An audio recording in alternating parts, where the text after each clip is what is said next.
All right, I'll call the meeting of the Chisholm City Council to order for January 27, 2021. Good evening, everyone.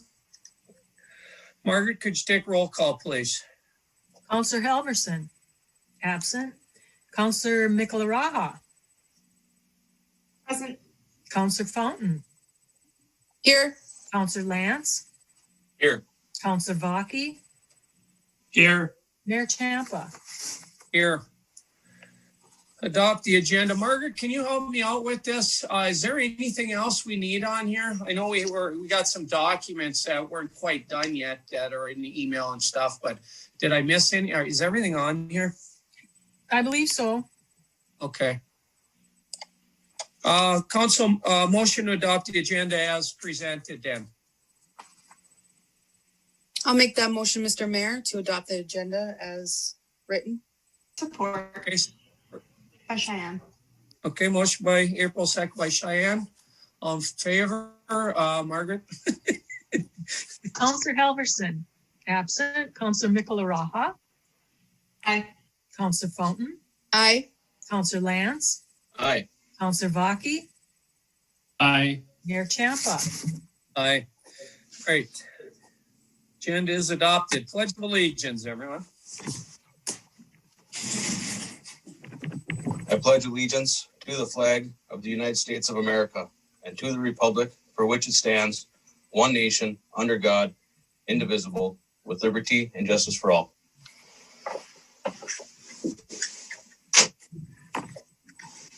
Thank you, Adam. Welcome. Public participation.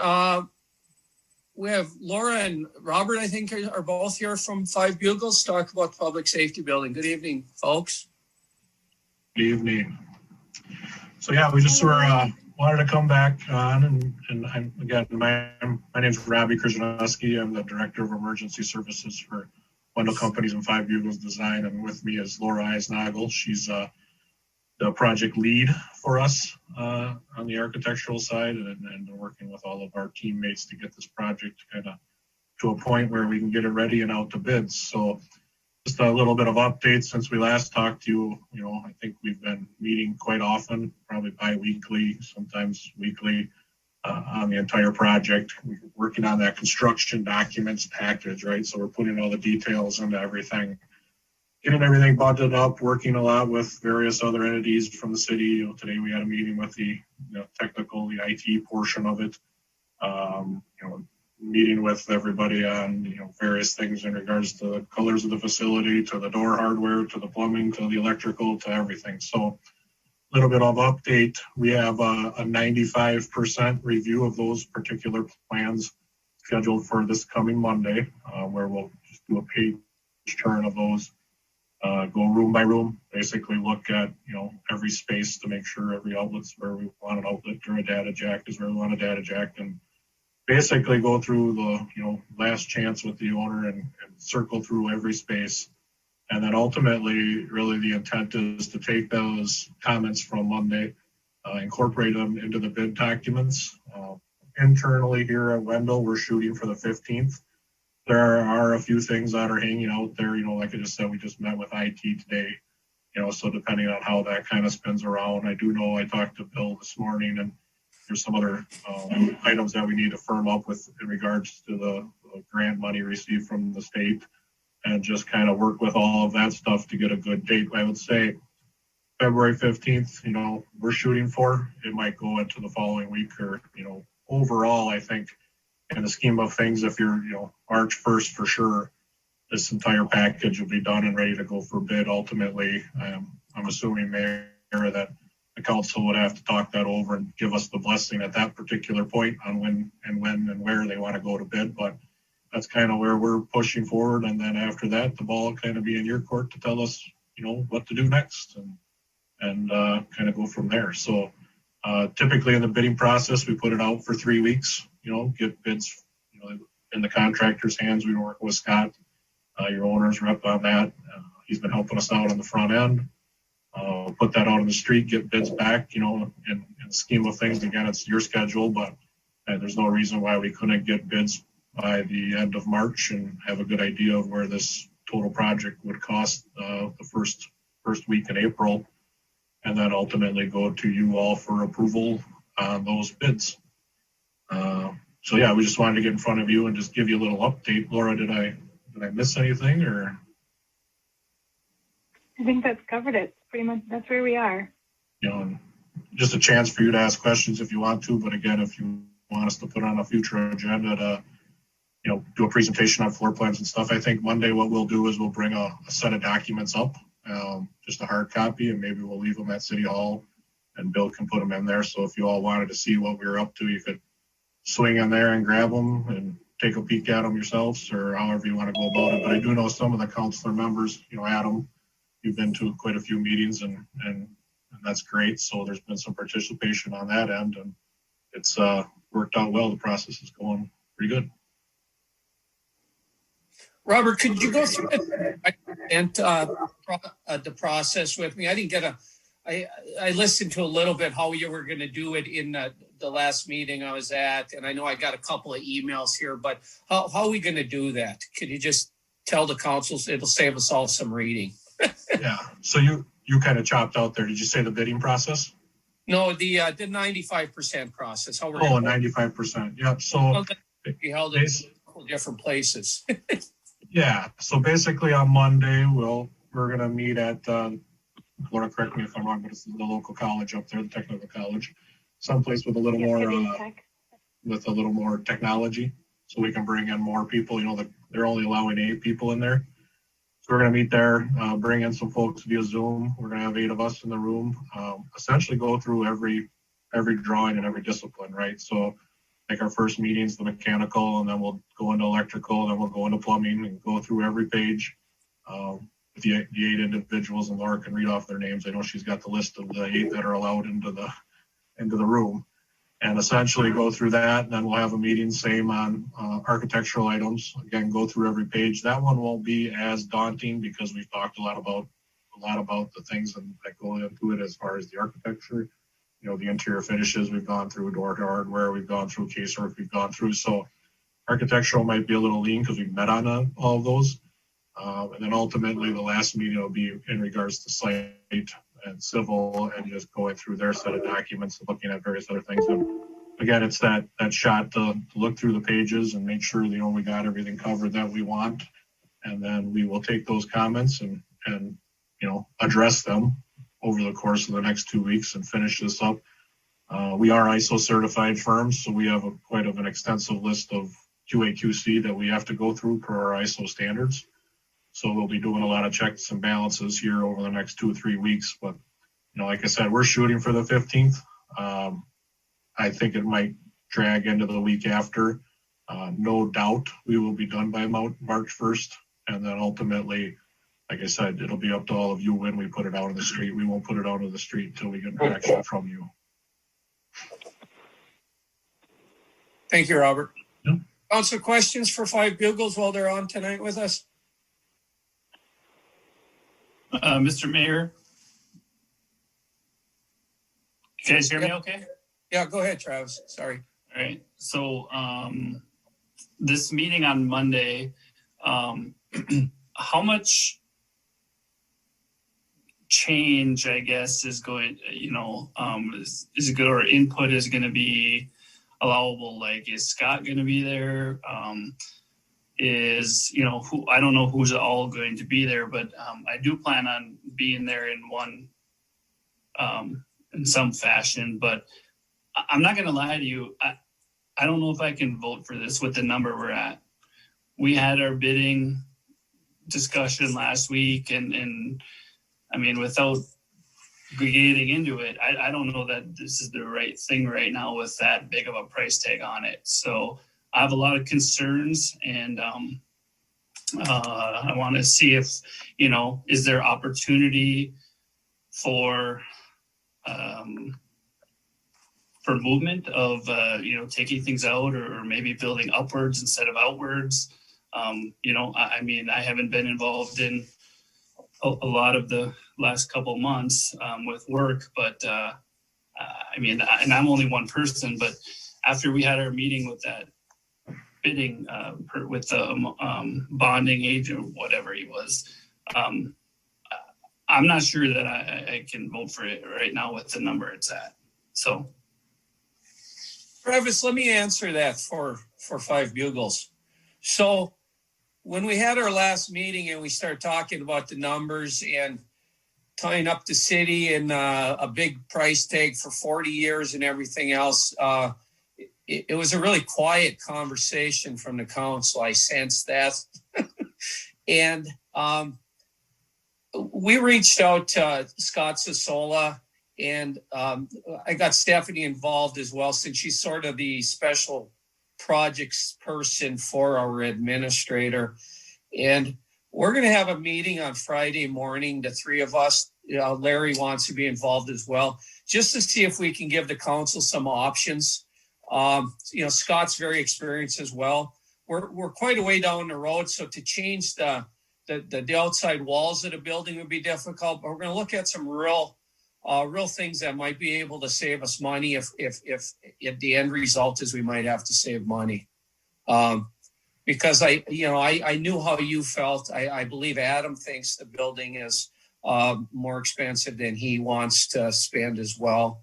We're quite a way down the road, and it's going to cost us a lot of money to change the footprint probably. But there's probably a lot, Scott feels there's some things we can do to save a considerable amount of money yet. So we're going to talk about it at some point. The council is going to have to talk about it.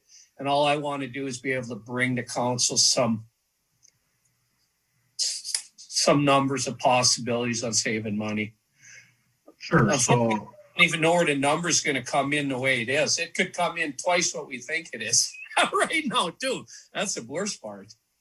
no, I think you're not gonna get to that point. I think you'll be fine with the number we gave you in regards to not coming in higher than that.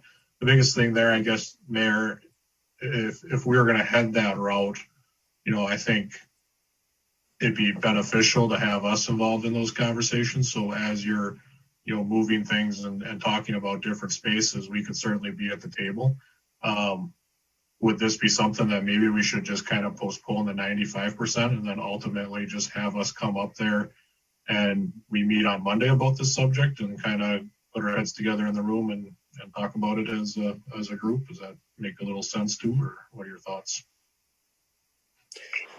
Well, like I said, I kind of took this on myself because I felt the council kind of, it just seemed like everybody's mouth kind of dropped when they realized that we would be spending almost everything we have in the bank that we could spend, and we'd still have a 40-year loan. And I started thinking, well, is there a way to cut it down? So we started having some conversations. And I don't know. I mean, I hate to put it off.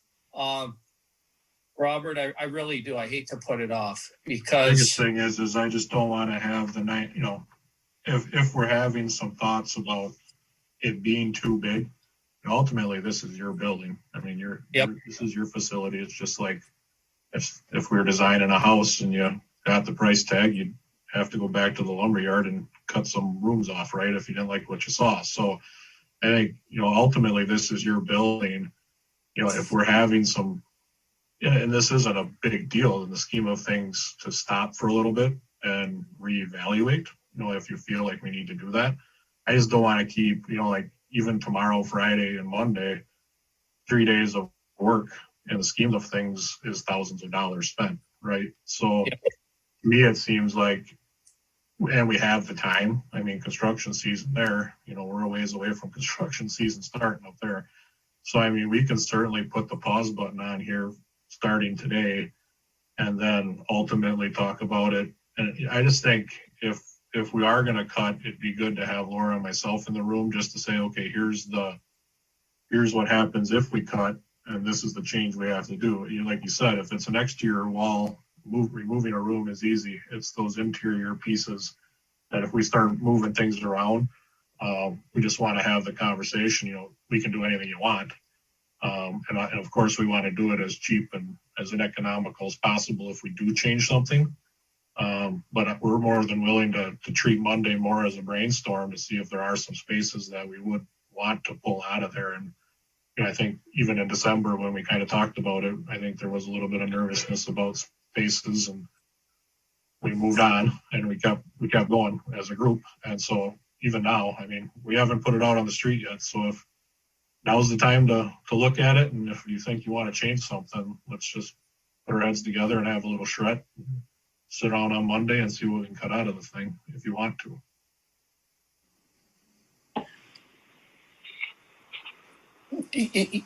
I'm in agreement with that, but unfortunately, I haven't even really had to come. I don't even know. I asked Scott Chisholm, our owner's rep. Scott, can you see places we could cut in this thing if we need to? And he said, yeah, we can come up with some things. And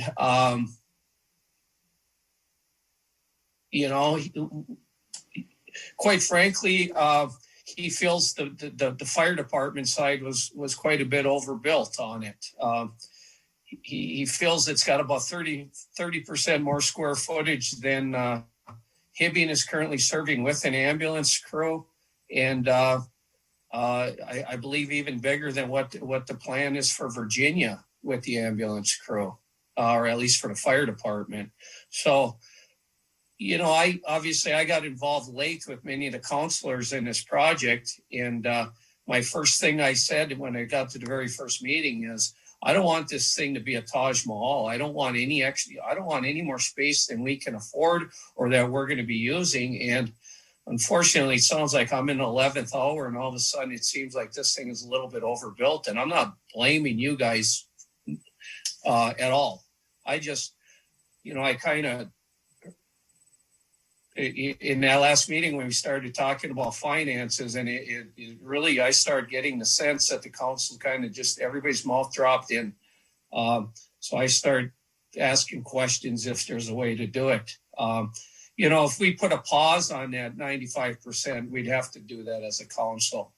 I don't know if that was anything that was voted on necessarily. I think that 95% was just something we set up as a building committee, and I don't know if you guys even had a particular date when you voted on to anticipate us being finished. But again, I think that's just the offer that we're kind of throwing back is, if we're going to start cutting some spaces, we're more than willing to be on that team to talk to them about that. And, we'll have ideas too, just like Scott would, so ultimately, if we can do that, I think that makes sense, but I'll leave it up to all of you.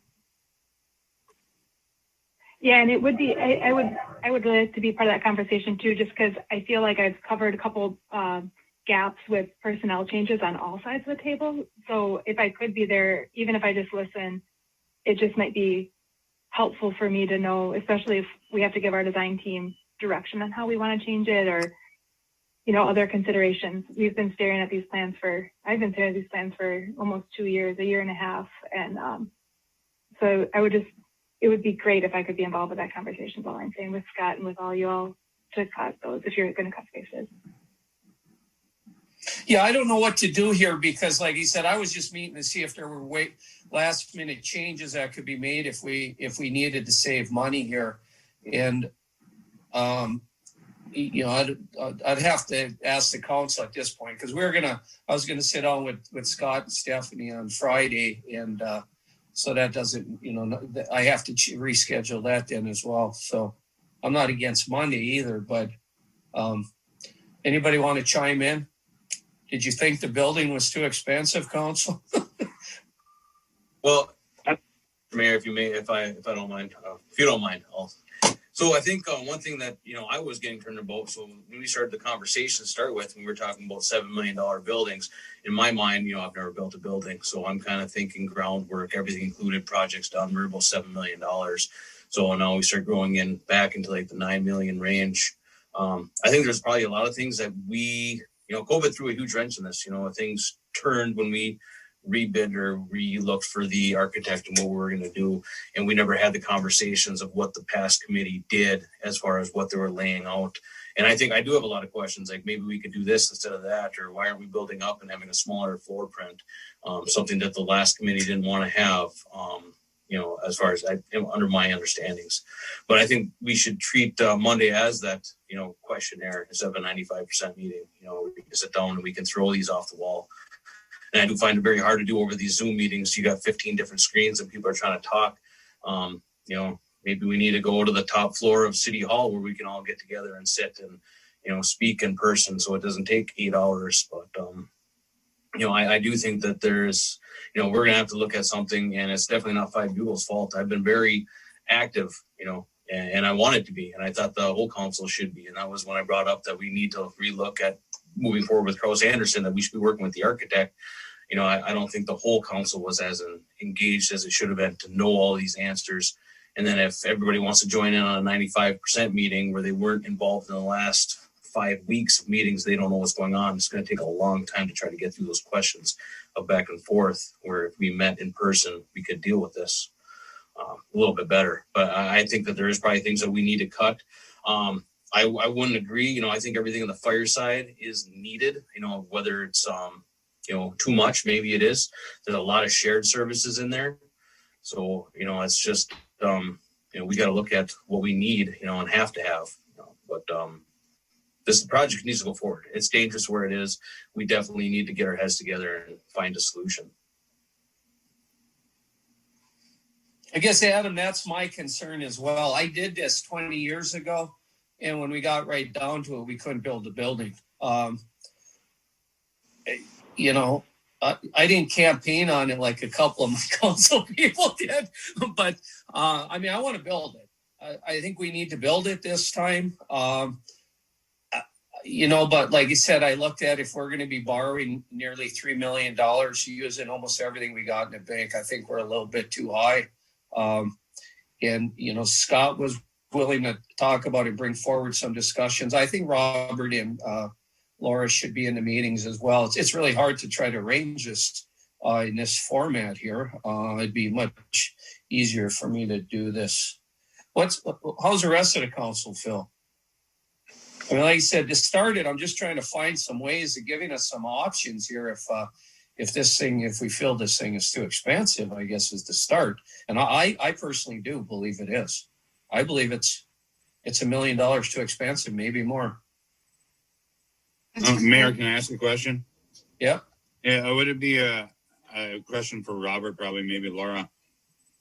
Is it, if I don't know something, I ask, I look for the person that does know. I can give you a couple of dumb examples, but I won't. I'll just ask Robert.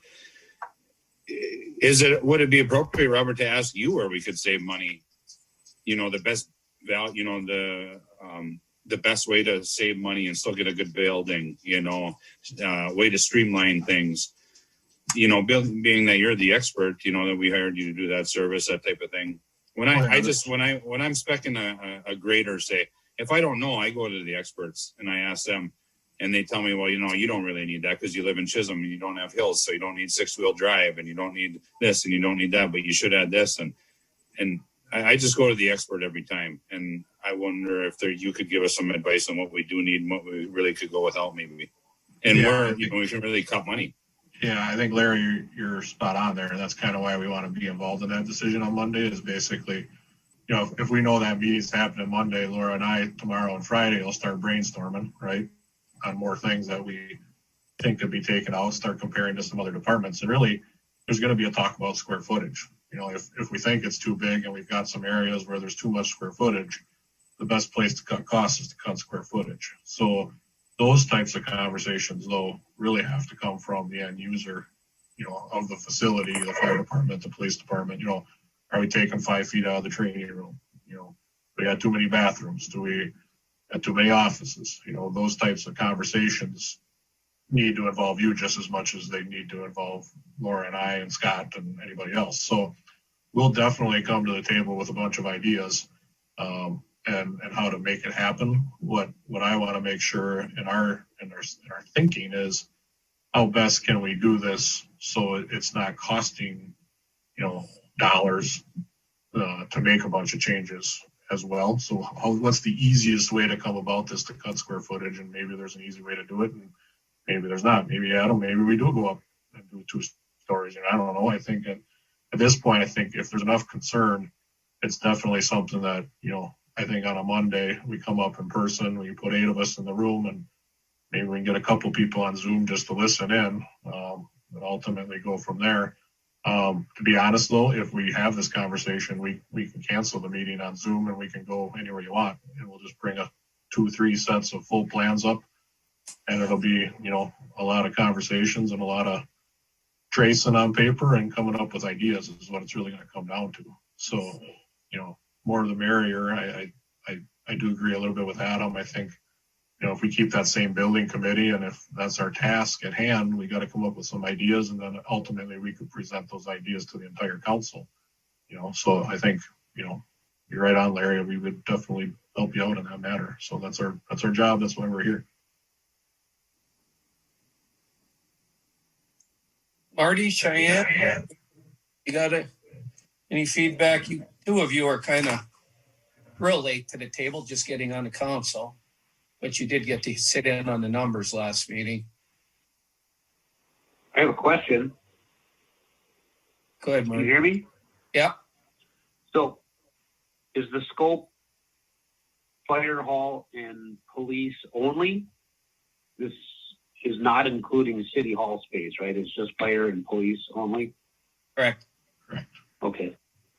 Yeah, there Yeah, are a and couple spaces that are open to the community. There's a community room that would be open to the community, and then there is a fitness center or a fitness room, I guess you could say, that the idea was that city employees would be able to use that as well, but it's primarily police and fire. Yeah. Okay. Well, those sound like a couple of candidates for reducing square footage. I mean, those are nice. Those are nice things. Those aren't the essential things. And after looking at the finances at our previous meeting, I don't think we can afford this. I don't think we can afford a $9 million building So based on the offer presented. Robert, Laura, let's put off that 95% on Monday. Okay. Your schedule anyway. And why don't we got to find out if Scott's available on Monday. We may have to do it a different day. He was scheduled, Mayor, I'm so sorry to interrupt you, but he was scheduled to be with us there that day for the 95% review. So I would assume that he would be able to make that. So let's try to arrange that before Monday. We can have up to 3 council people there. We're not trying to save the world, but I think the council wants to talk about if we can save some real money. I think we just need to go through the plans one last time here before we go to next step. I think everybody just their mouth kind of dropped the other day, and I think we need to talk about it. Sure. I don't think it's going to hurt anything. I'm going to be there. I don't know who else from the council wants to show up. We can do it in the senior citizens, whatnot. I had What intended time? to show up, but if anybody wants to take my spot, they can. What time were we going to start on originally on Monday? What was the So schedule? we were going to start at 10 a.m. and Robbie and I had our schedule broken down from 10 a.m. to 3 p.m. to be up there with y'all. So we can have that entire time. We can Monday. move it any way you want. How about we'll just figure that we'll get you guys up to the senior citizen at 10 a.m. As long as there's not more than 3 council people there, we don't have to worry about it. I know Stephanie will attend. Larry will probably attend. We need to get Scott there. We'll just talk. Let's just talk candidly about what could be done at this point and what it might do. Yeah, in the meantime, I think, Mayor, you're right. We have enough time to make these decisions. So I'm going to tell the design team tomorrow just to kind of put this off to the side. Let's not put any more hours into it until we get some definition of the route we're heading. And then ultimately we can ramp it back up if you feel like you want to keep moving, or we make the changes and kind of go from there. So. All right. Yeah. Well, I certainly want to build it, and I don't want to get to the 11 and a half hour and we vote it down because we don't think we can afford it. So. Sure. It's totally understandable. So. Council, anything else for 5 Bugles at this point? Thank you, Robert. Thank you, Laura. Have a good night, everybody. Thanks, guys. Have a good night. Thank you. See you on Monday. Yep. Council reports. Let's start with Adam over on the far left. Oh, not much to really report. I not really prepared. Since our last council meeting, I would just like to say, regardless where your political views are, our first female vice president. I hope it's not such a rarity by the time my daughter's my age. So, a good step. So, thank you. Thank you, Adam. Cheyenne, report tonight. Evening. I do not have a report. I should have one, I think, next time, though. I think I'll have had a couple of meetings by then. Thank you. Travis, report tonight. Thank you. Just a couple of things. Obviously, polar bear days are coming. They'll be here before we know it. I'm working with Brian on COVID's plan for Sled to City and how we can make that work. The Community Foundation is doing a chili feed the day of Sled to City in conjunction with Valentini's. So tickets are on sale right now for that. They're $10 a person. If anyone on here would like a ticket, I do have some. Otherwise, you can contact Mary Jo at the Community Foundation or any board members in that as well. I know the library is going to be involved with some hot cocoa and cookies too with that. So that's coming up. Chamber-wise, we had our annual meeting. We have a new board president, which is Nick Gigliotti. He is one of the owners of 30 West. Vice president is Jordan Metza from the Discovery Center. So congratulations to them. Things are going well at the chamber. EDA-wise, we had a budget meeting last week to kind of come up with a little bit of a budget. I won't say too much because I'm sure Steph might mention that in her report. Let's see. Anything else? I didn't mean to throw a wrench in that whole Five Bugles thing, by the way. But I would like to attend if I can to that meeting. So that's all I got. Thank you, Travis. April, report tonight. Yes, Mr. Mayor, I have a few things here. I'd like to let my colleagues know on the city council that if they're interested in signing up for training with the League of Minnesota Cities, it will be online February 2nd through the 13th. And it's a minimal cost and the city will reimburse you. And tomorrow is the deadline to sign up.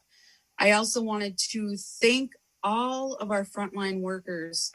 Most of you have seen Project Blue Light on Facebook and everywhere else. So I just want to let the community know that let's all come together. Let's show those who have been working to keep our community safe during this pandemic, to honor the dedicated people working for you. They're asking people in our community to turn our city blue.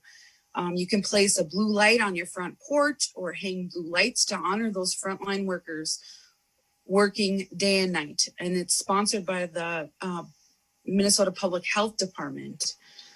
So that's a great opportunity for our community to also come together. I do believe the library turned their steps blue. So that was really cool to see. And of course, our police department and fire department there. I also attended a community education meeting on the 14th, and everyone received an email from our confidential secretary, Mrs. Gornick, of the flyer. So please feel free to share this with everyone. And then we also all attended the working session on the 20th. So that's what I've got. So thank you. Thank you, April. Marty, report tonight. I'll plan to be at the Five Bugles meeting Monday. I don't know if I can stay for the whole thing, but I'll go over there at 10 o'clock. And that's all I have. No report. Thank you, Marty. Just a short report. I missed the PUC meeting. I was unavailable, but pretty much everything that was discussed at it is on our agenda tonight for final council approval. So there's quite a few items there. Larry can mention anything that's not on our agenda. Housing and Redevelopment Authority. We pretty much finally gave up on trying to get the contractor to tear that building down. We approved that contract to tear that down in the middle of summer. We chased them around all fall into early winter. Right now it's sitting on the attorney's desk, and his job is to make sure that in the spring we're tearing it down with a new contractor. So it's unfortunate that doggone buildings just seems to never go away. But I told him at the last meeting, we're tearing it down next spring, whether we have approval or not. So you better get on it. Just one other item on that. We brought back the stipend at the HRA. We finally have a little money again. The pot's building back up.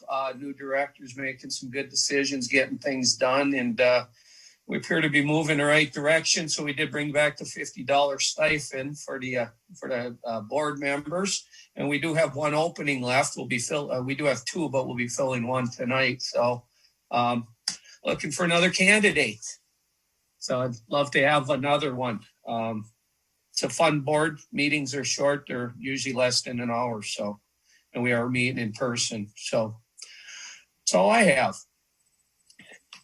Council, any questions that came up on anything or comments before we move on?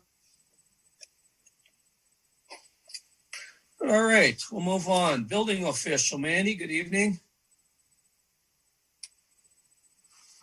Good evening, Mayor and Council. I just have a short report. I have a planning commission meeting coming up this Monday, the 1st. We'll be hearing a variance request from Heritage Manor. They're doing a $10 million expansion and remodel to the current nursing home there. So that will be a really big project coming up. That variance request will come to you for final approval. I do have two things on the agenda. Of course, the first reading of our nuisance parking ordinance. We can discuss that when it comes. And then also the hazardous building is the old Super Duper located right on the highway in Chisholm. And Ms. Rutherford is here to address that issue as well. I think that's all I have. Does anyone have any questions? Council, anything for Mandy? Thank you, Mandy. Economic Development Coordinator, Stephanie, good evening. Report tonight. Good evening, Mayor. I just have one quick report. The Chisholm EDA is now offering a 0% loan to assist Chisholm businesses with expenses that were incurred due to COVID-19, or businesses that would like to expand or upgrade, or also to new businesses located in Chisholm. If anybody has any questions on that, please contact me. The application and the information for the criteria of the loan is located on the EDA page on the City of Chisholm website. Thank you, Stephanie. Council, any questions for Stephanie? Thank you. City Engineer Jim, report tonight. Good evening, Mayor and members of the council. I have no report, but would be happy to answer any questions that you might have of me. Thank you. Council, anything for Jim?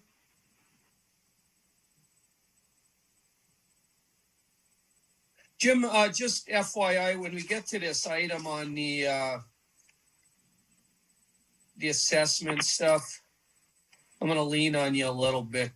Some of them numbers we talked about the last time, the different percentages, and more on what it'll recover for us overall on the project, and then a little bit on the mill and overlay. So I don't know where I set my stuff down here. I think I filed it, and I don't want to go look for it. So, so thank you. We'll move on. Public Works, Larry, report tonight.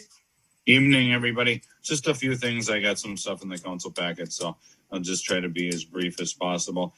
We're working through the hiring process. Appreciate that to get our heavy equipment truck driver, utility person hired. The applications are due by February 1st, so anybody interested, please get them in as soon as possible. We're going to act aggressively as possible to get that person on and hired by spring here, so as we turn the corner out of winter. We're working on some policy, hoping bring some policies for your review and approval on uses of city equipment, and then like things like annual license, driver's license checks, things like that. So I'm going to work on that as we get into the new year here.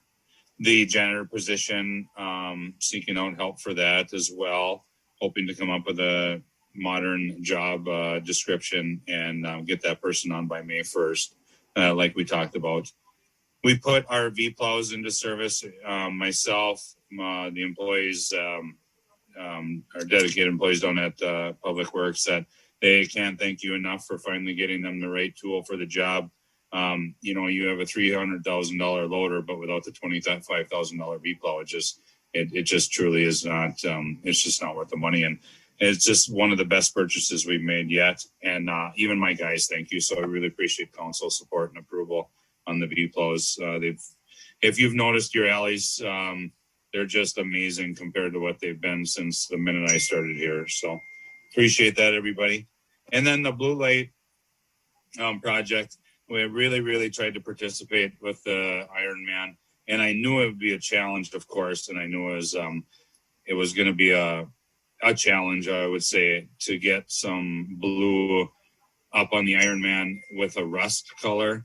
But I was really hoping the snow that holds on the Ironman would be blue, but it just does not work out with a dark background. So the thought is there. We support those frontline workers, of course, being included in that. And so we're there with you in spirit. And you can see blue lighting, theatrical lighting gels on the Ironman lights, but it just does not appear very well unless you know what you're looking for. So with that, any questions for me? Otherwise, I have a few things in the council agenda. So thank you. Council questions for Larry? Thank you, Larry. Fire Chief Chris, report tonight. I see Jason's on with you as well. Yeah, nothing to report tonight, Mr. Mayor. Okay. Council, anything for the chief or assistant chief? You're both on here.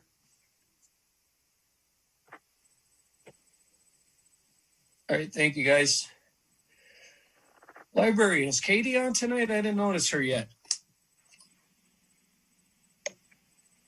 She's not on tonight, Mr. Mayor. Okay, good. Moving on. Chief, police report tonight. Thank you, Mr. Mayor. I'm on the agenda. I have no other report other than my items. Council, anything for the police chief? Rec Director Tammy, report tonight. Good evening. Just one short item. I have my next rec board meeting on February 2nd at the Senior Citizen Center. We are looking at taking over Little League. Little League insurance is very expensive, and many towns have now left Little League. And so Little League cannot play any teams that are not sanctioned by Little League. And what we're looking at doing is running it under the Parks and Rec, but then still doing they have their own equipment. They doing the group doing their own registration, getting their own umpires, creating the teams, finding their volunteers, and giving us we haven't decided on the cost yet, a small stipend to the city. And then this way the insurance would be covered under liability under the city of Chisholm. So that's one big move that we're making right now. But I'm working on a few other little things. But I have one other item coming up on the agenda, and that's it for me tonight. Thank you, Tammy. Council questions for Tammy? Attorney Brian, report tonight at all? Thank you, Mayor. No official report, just happy to answer questions if the council has anything for me. Council, anything for Brian? Change my settings or something? Don't sound like a question. City Clerk, Treasurer, Administrator. Let's talk to our short timer first, Bill. See if he's got anything. Mr. Mayor, members of the council, I have just a couple of things to report on. I expect to bring to the next council meeting on February 10th, the third of our collective bargaining agreements. We've tentatively reached an agreement with LELS, the law enforcement union, and also are in negotiations with our administrative assistants, Gornick and Andrea. And my goal and intent would be to bring those contracts to the February 10th meeting for council approval. With that, Mr. Mayor, I'd be happy to entertain any questions. Thank you, Bill. Council, Bill. Thank you, Bill. Eileen, did you have a report tonight?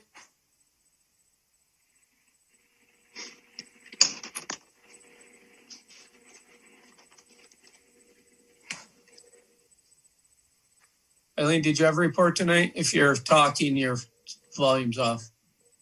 So sorry about that. Hello, everyone. Thank you. Yeah, I just had a few things. I wanted to update you on the progress here at City Hall and the building zoning recreation offices.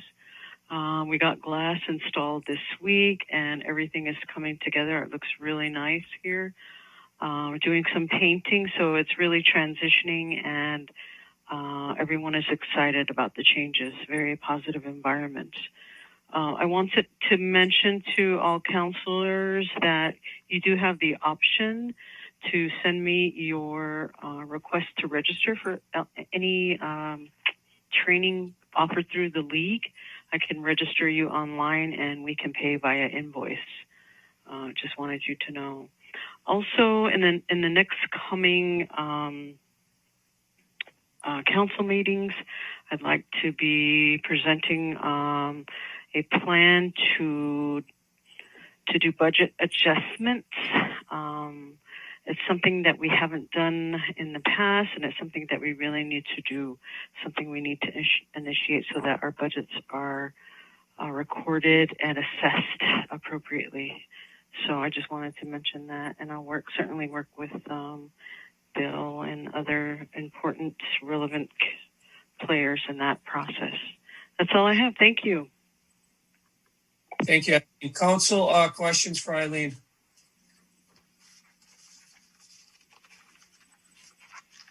Eileen, I got just a couple of questions. I've been busy this week. I haven't even been able to stop in here or very short time anyway.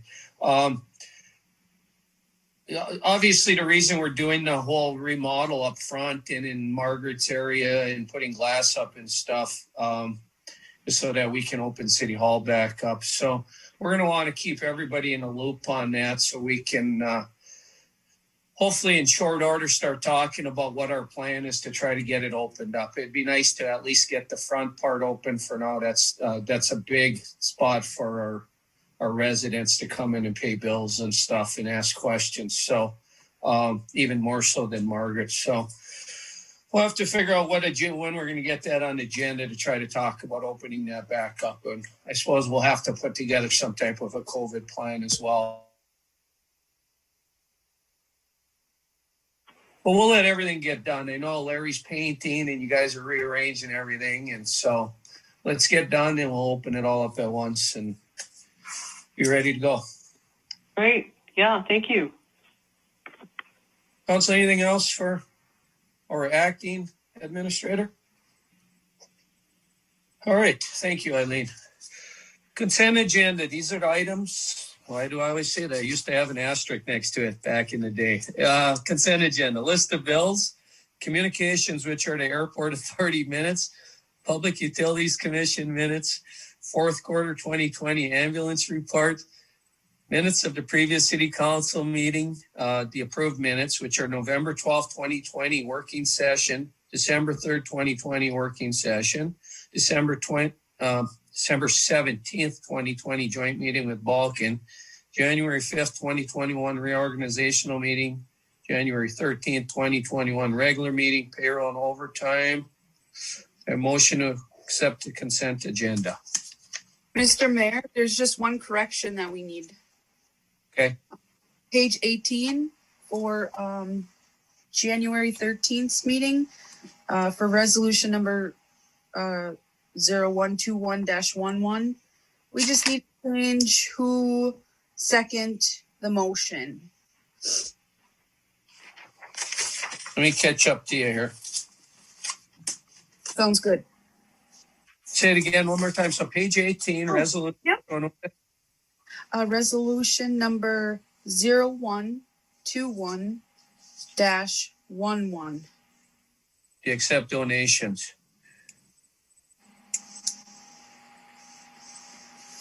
Yeah, she's right. I don't think Councillor Campbell seconded that.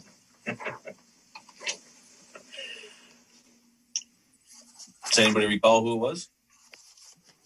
I've got it written down. I'll get it changed. Thank you. Thank you, Margaret. Mr. Mayor, I'd like to make a motion with that one change to accept the consent agenda. Thank you, April. Is there a second for that motion? Support by Cheyenne. Thank you, Cheyenne. Margaret, take a vote. Councillor Halverson. Aye. Councillor Nicola Raha. Aye. Councillor Fountain. Aye. Councillor Lance. Aye. Councillor Baki. Aye. Mayor Champa. Aye. Okay, that motion passes. Mandy, ordinance 94.15 nuisance parking council. Somewhere in your email here, you have the latest version. I got to find it myself. And you want to talk about it a little bit while I start? Yes, everybody should have the latest version there. Monday. The latest thing that was removed was the fee. So I don't know if there will be some discussion on that and what the wishes of the council will be. I really don't have an opinion regarding a fee or not. We're going to have to process the permit regardless. That'll be a council decision. I know Jim did have some points he wanted to share regarding the ordinance that I think are really important too. So I'd like him to bring up his points on that. Let me look at first here. So we did do the 25-foot setback, right? That was the change there. We did 5 vehicles. We went up from 4 to 5. What were the other changes we had talked about that day? Or if I forget. We did like a special use permit. So we would have to. So I think, yeah, we didn't really nay or yay the fee really, but we certainly, I think we thought that we should make it easy to ask the question somehow, like it should come to you or to the planning commission, and by a simple motion, you can give them if their property can handle a few vehicles over 5 because it's a large property or something like that. Where's the part with the actual how we're gonna how we wrote that with the asking for like a variance to do that? Do we know where that is in here?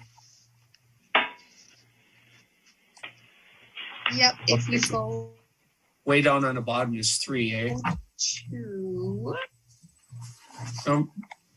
E2, huh? Section E. Mm-hmm.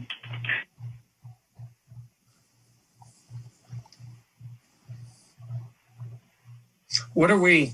Shall be reviewed by the city building official for compliance, and if found in compliance with the requirements of the city planning zoning, where it shall be set for consideration, provided, however, receive less than a week from the date of a regular meeting shall be put off. So that's all fair.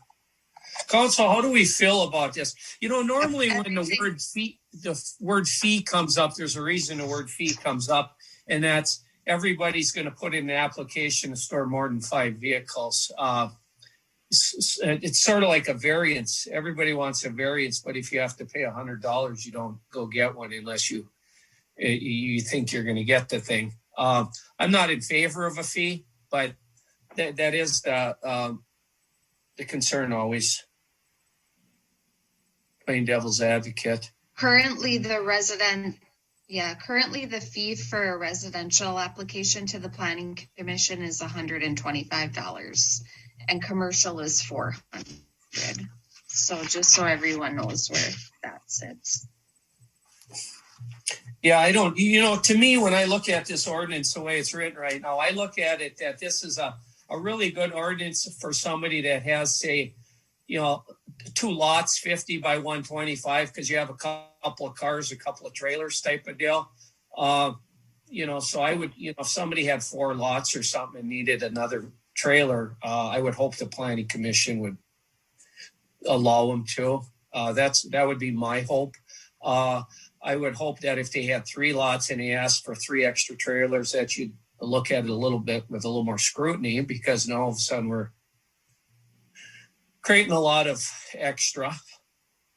I don't know, how's the council feel about this? I don't like these laws at all, to be honest with you. They don't solve the problem we set out to do, which Just so legislate the people that don't follow the laws to start with. But Jim, and just so it's clear to Mayor Ciampa, that everything that the planning commission approves is approved finally by the council. So everything they hear will come to you, to the council for final approval. Okay. Council, how do we all feel about this besides me?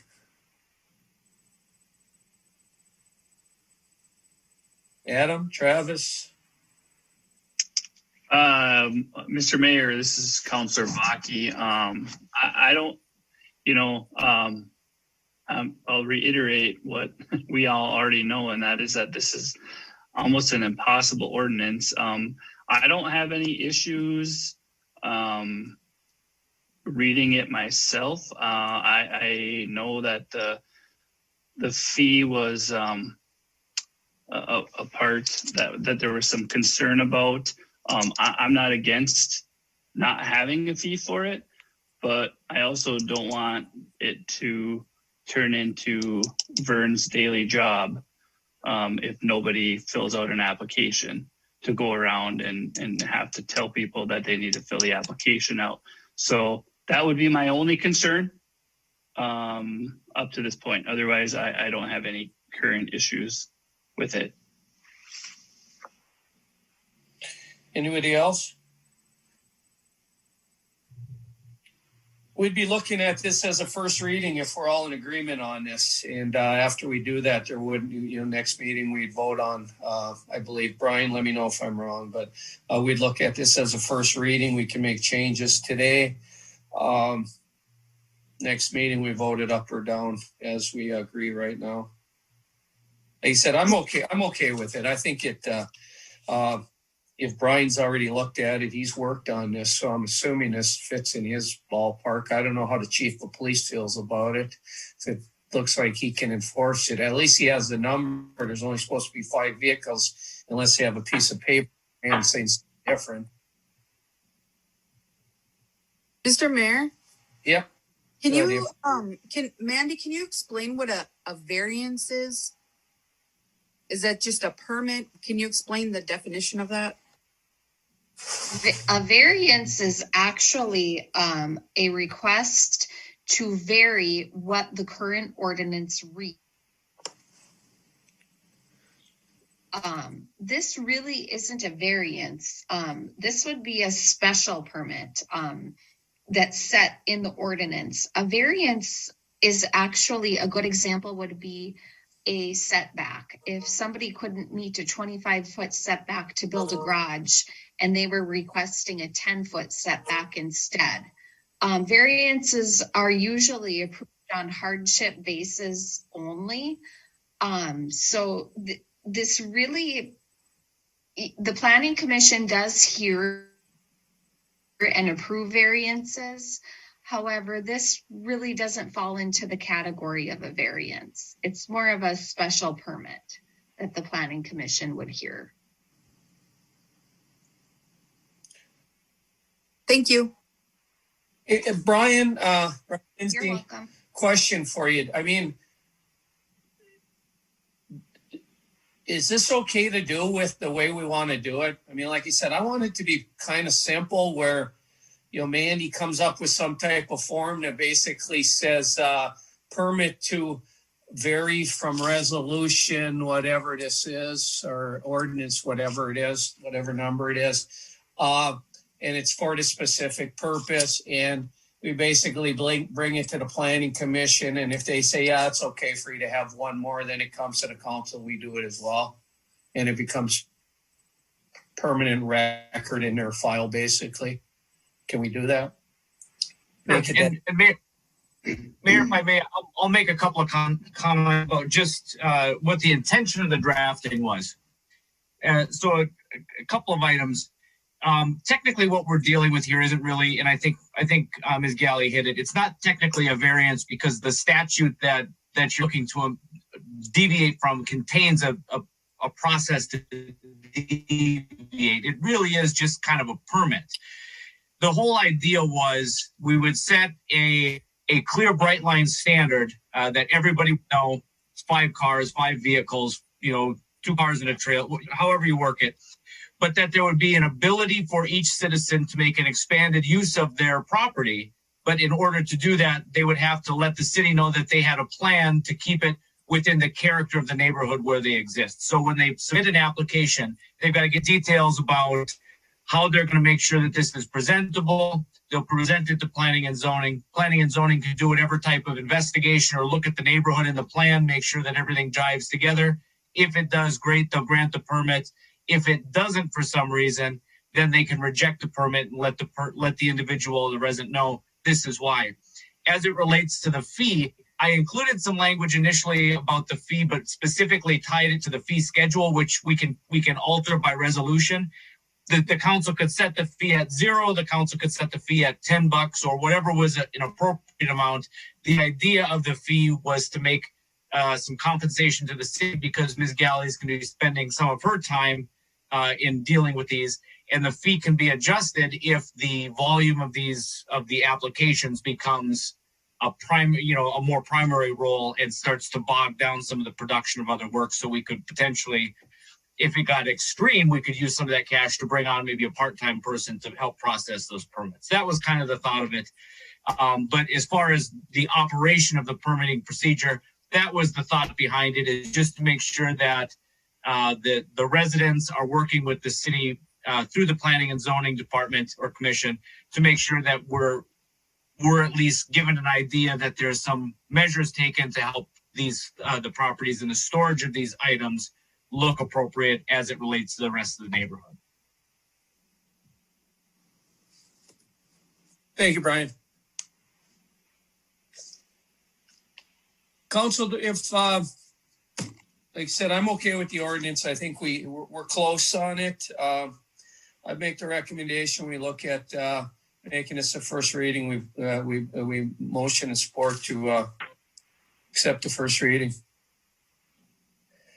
I think we've beat this thing to death. Mayor? Yes, Mayor, Randy. I do want Jim, you want to chime in? I do want Jim's concern or points to be heard as well. Thank you, Mayor, members of the council. It was just clarification on a couple items that I emailed this morning to Vern and Mandy and Brian as well. If you look at your copy of the ordinance, the revised section under B2, bingo 2, it says the person must not place, store, or allow the placement of storage of pipe, lumber, forms, steel, machinery, or other similar materials, including all materials used in connection with a business outside on residential property, unless shielded from public view by an opaque cover or fence. My question is, if it's covered by an opaque cover or fence, does that allow it to be placed in the front yard? My question would be, should it not be allowed in the front yard, even if covered by a fence or an opaque? And there's no time limit on this as well. You know, should it be 48 hours or 2 weeks or something like that? So my point there is it allowed everywhere on the property, and is there a time limit? Item C, and it's merely a question probably for Brian. It starts out declaration of nuisance as pertaining to properties not containing a residential dwelling.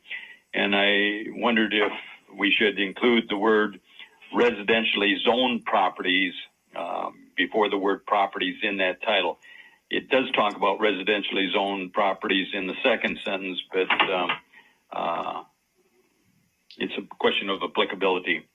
Item D, right below it, the fifth word says premises. I don't think we've used, Brian, I don't think we've used that word previously in this ordinance, and I'm wondering if it should be properties rather than premises.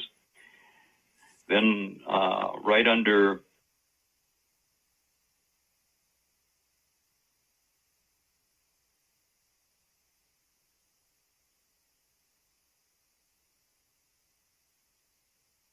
C1 or B2 that I talked about before, this one speaks nothing about being covered by a fence or an opaque property or an opaque covering, but does allow it to be in a operable and licensed trailer. And if it doesn't allow the fencing or the opaque cover, I don't have any issue with that at all. But again, it allows the trailer placement to be anywhere on that lot. Again, should it be, at a front yard setback, say at 25 feet like the others? And hey, Jim, just doesn't B1 makes everything 25 feet, other than maybe the storage of pipe and stuff? Well, as I understand Brian's ordinance, B1 talks about properties that have a dwelling unit. And when we get down to C and D, it's properties without a residential unit. So that may be correct, Mayor. I just raised the question because I assumed they should be different or, be applicable to difference, whether it has the residence or not has the residence. Then my last question or comment or thought was under E when we talked about permits, down under item number 3. I think it seems appropriate for Mandy to be having the permit applications and they get resubmitted to her. But under 3, once received, the application permit will be reviewed by, and I wondered if it should be the city building official and or the police chief and or their designated representatives. Just allowing both of those officials or their designated representatives to handle some of that workload. Thank you.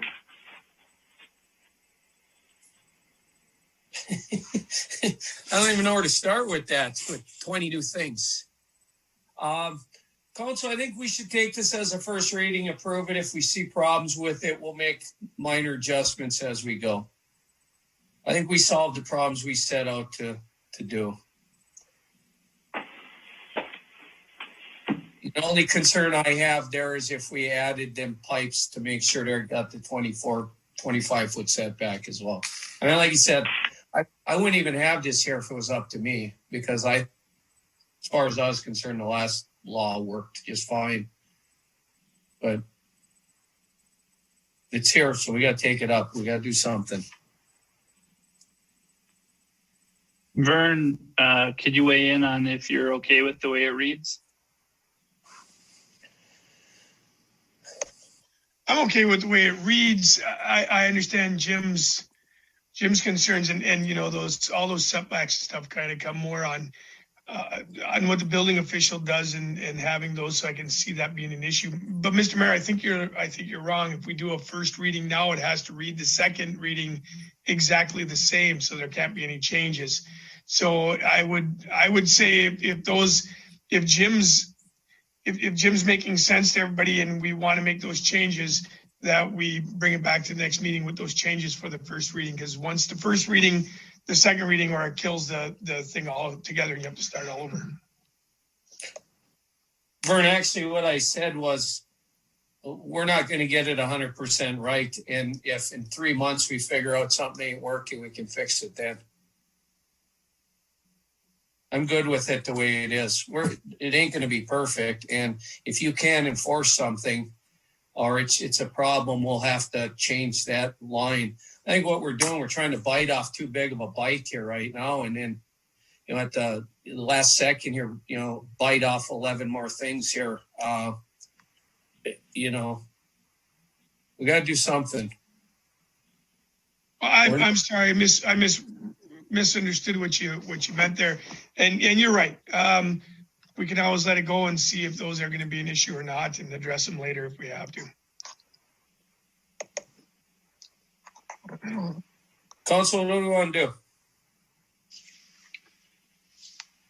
Well, I'm tired of this ordinance myself, and I'm the one who started the whole thing, unfortunately. So I'm just going to make a motion that this is the first reading, and we'll go from there. I agree with the mayor.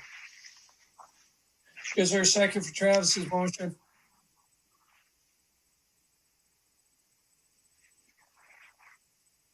Support. Support by Cheyenne. Further discussion? I have something to say. I think Vern is right. If there is final language that Jim Johnson feels important, and if Brian agrees, Vern's right. We have to have the language right before we vote on it the first time and the second time. And I guess I do share Jim's concerns about some of the language, and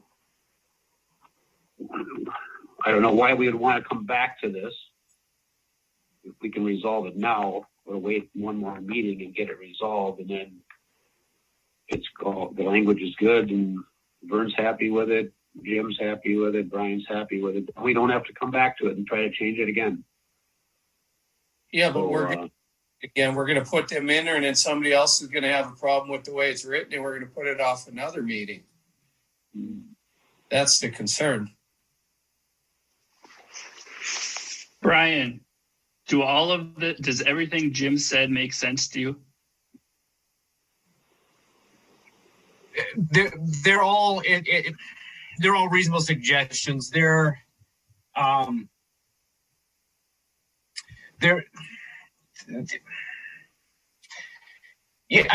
does make sense. Some of those items are just items that have been expressed or request changes in the past, and there's no. I tend to agree with some of what Mr. Johnson's indicated, and all of what he's indicated are permissible changes that will help it read a little more clearly. Travis, you want to change your motion to direct it to the attorney and direct it back to staff to bring it back the way with the changes?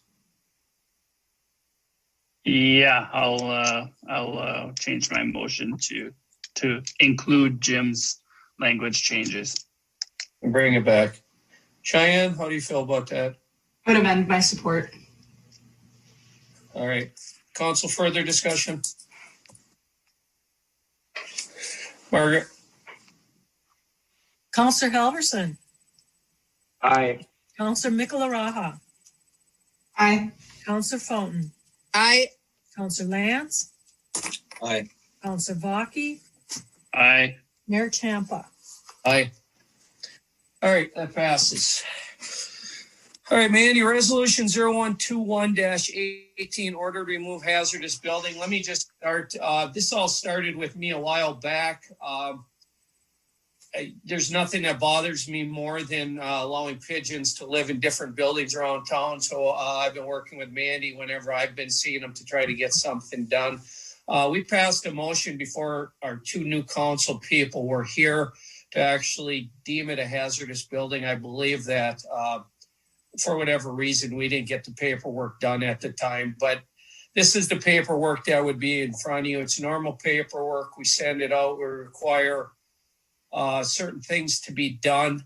And if they're not done, there's a second one that allows the removal of the building. So Janelle Rutherford, the owner of the building, is on with us tonight.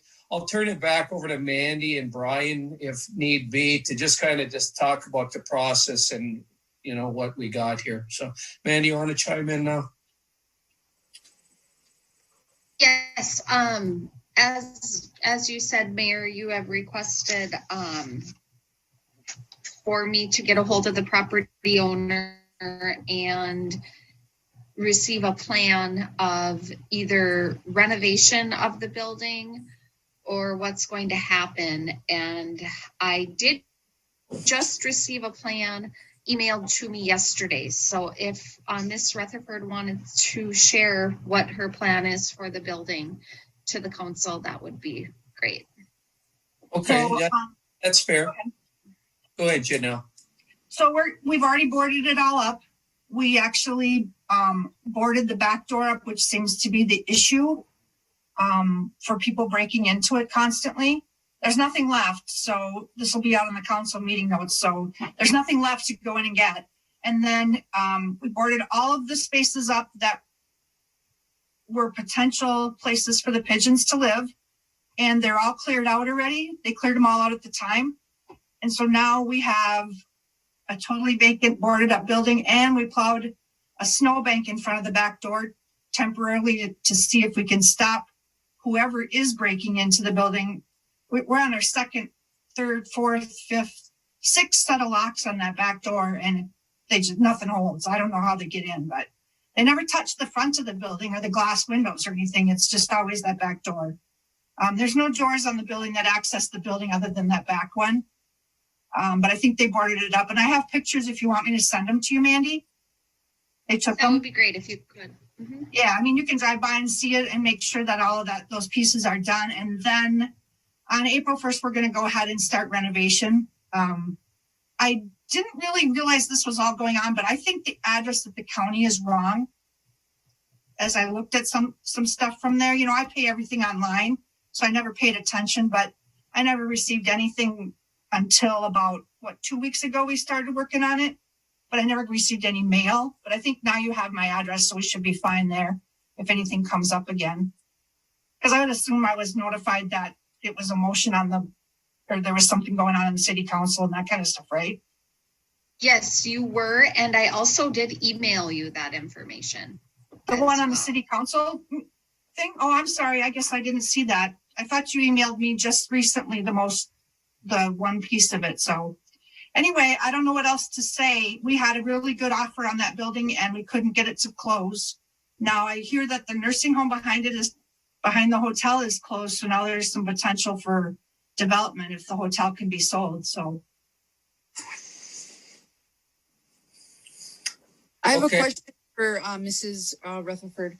You said April 1st you're doing renovations. What are your plans with the building?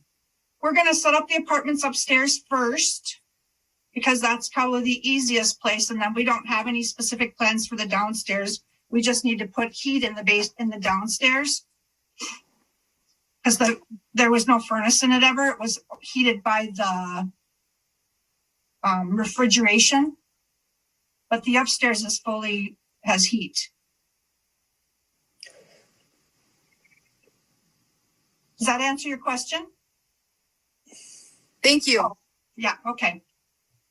But downstairs is kind of an open slate. Our intention would be to sell it if we could, but it's going to get listed again, but I don't think it's going to sell because the lot size is too small and anybody who wants it wants the hotel as well. The last 2 buyers we had wanted the hotel behind it as well, and it wasn't for sale. And actually, they were really good buyers. It would have been great for the community, but we just couldn't get it to go. It would have been a full demolish and rebuild on it. But they gave up on us, so I don't think they're coming back. I contacted him again, I don't know, about 6 months ago to see if there was any interest, and he said no.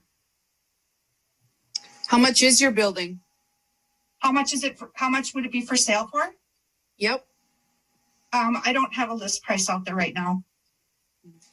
And you own the hotel behind it as well? Is that what you were saying? I do not own the hotel. The hotel is not for sale. Right. But you don't own that part? No. Okay. But that's what everybody wants, is they want that whole space. You can't really do much with the super duper. We own all the way up to the sidewalk on the hotel. I don't know if anybody's been back there, but that the whole parking lot in the back is ours. And we will make sure it's plowed so the police can drive through there. It's already plowed, of course, but we'll make sure it gets plowed this winter because we actually went and bought a plow truck now. So we should be in good shape there.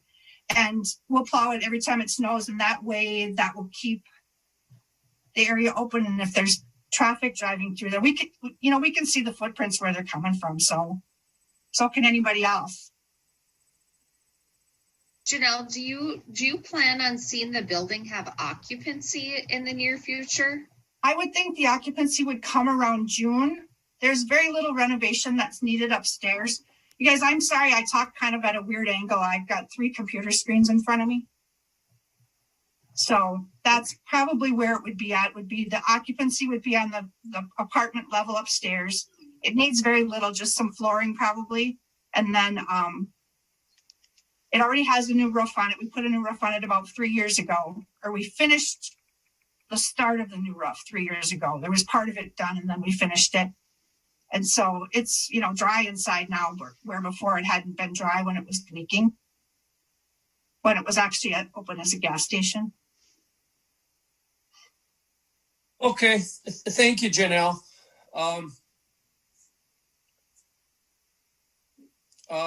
Hey, Brian, let me ask you a question. And Mandy both. So we would want to still move ahead with this resolution, right? And if she fulfills the obligation of making it not a hazardous building, which it sounds like she's close already, we would stop. And then the rest of it moves into Mandy. Obviously, if she's doing anything special, she's going to need building permits and stuff in there anyway. Would that be correct? So we'd still want to move ahead with this whole thing anyway? To be honest, I don't think we're going to be doing anything that needs permits unless flooring needs permits. Yeah. Janelle, I don't mean. I would want to come do a walkthrough of the building and give you and issue a certificate of occupancy before anybody does occupy the building. Okay. Is that a requirement? Yes? Yes. Okay. And Mr. Mayor, from the procedural aspect, I would agree with you. I think there's in the statutory process that we're commencing here, there is an opportunity for a plan and for that to be supplemented. And I think by continuing down this path, it'll just help us see this through to the end. Can I make another comment? Yep. There's 120 days listed in there. That gives us 3 months, which is February, March, and April. It only gives me till basically the middle of April because we can't do anything until we can thaw the pipes in the main floor. And the main floor isn't really our priority. So I would prefer to spend money on the renovation upstairs to get the upstairs done and ready to go, than to buy a furnace and heat a main floor just to get the pipes done. I'd rather do it the other direction. So if we could do 160 days when May would be around, then we would have the renovation on the upstairs done, put the furnace in the main floor and keep our pipes thawed. We have done some work there. We put a new roof on it. We had to put a new water line in when it got cut. So it's there's, and the tanks were dug out. What is that thing called that goes over the top? Canopy. The canopy's taken down. So if there's specific things that you want us to do on the exterior, let me know when you drive by it now, because I don't know for sure, Mandy, what's still left in there. It says get rid of the pigeons. Well, we sealed it up, so there's no pigeons anymore. They will go someplace else though, because they're not happy. Brian, what are these time frames? I see some of them. What's the time frame here? It's a hazardous building, but if she creates a situation where it's not a hazardous building, that's one step, right? Correct. And there is some in the application of the process, there is some ability once the plan is established, to create some timelines and give a little bit of additional room to work. The biggest advantage that you gain through this procedure is it lays out some timelines and requires that at least a plan get put in place and that action commence on that plan so that we can see that the most hazardous portions are covered, that the building and the space is made safe for the general public. And then from there, it's more of a conversation between Ms. Galley and the property owner. And this procedure kind of falls into the background. So if she has a plan in place prior to 120 days, we're okay with that. Correct. And the council and the city can, at its discretion, extend those times. And that's typically what we see when there's a move toward compliance, because the main thrust of this procedure is to encourage the property owner to take responsibility. And it sounds like Ms. Rutherford is really doing that. But have the property owner to take on the corrections. The cities don't like coming onto private property and making these corrections and taking actions. And that's the big advantage of this plan, is it incentivizes the property owner to take it on themselves. All right, thank you. I would just like to see a date added, just have a certificate of occupancy issued by a certain date. Okay. Mandy, here's what I want you to do, okay? Okay. We're gonna pass these two things.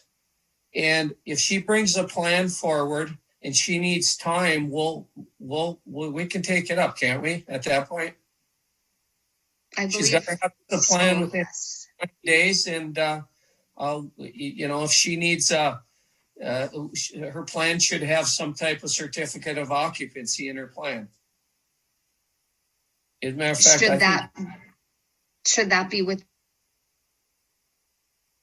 160 days, or should we? Because I believe she requested 30 more days on that. Correct? Yes, that's all I think we need. Not to be making excuses, but I am a tax preparer. So my life is over until April 15th. So, Mandy, I think what Brian said is that we deem it a hazardous building. Once she creates a situation where it's not a hazardous building and she has a plan in place, she has time. We're not going to force her to tear the building down. Isn't that what you said, Brian? I mean, we're going to allow her to work on it at that point. I mean, if it isn't happening, we'll have to revisit it. Okay. I believe, Brian, isn't that what you said? Are you sure that's what it says? I think it says that if it isn't happening, you're passing two of these things, and it says in the one that you'll force me to tear it down. Correct. There's two different items here. One is the actual order that the city first has to take action to pass a resolution declaring it a nuisance. The second step would be to pass that order. If there's per the statutory scheme, if there's a plan that's put in place, the application of that order gets held off and you're given an opportunity to complete your plan. And really, the biggest key is just to make sure that the structure becomes safe for the folks that are around it.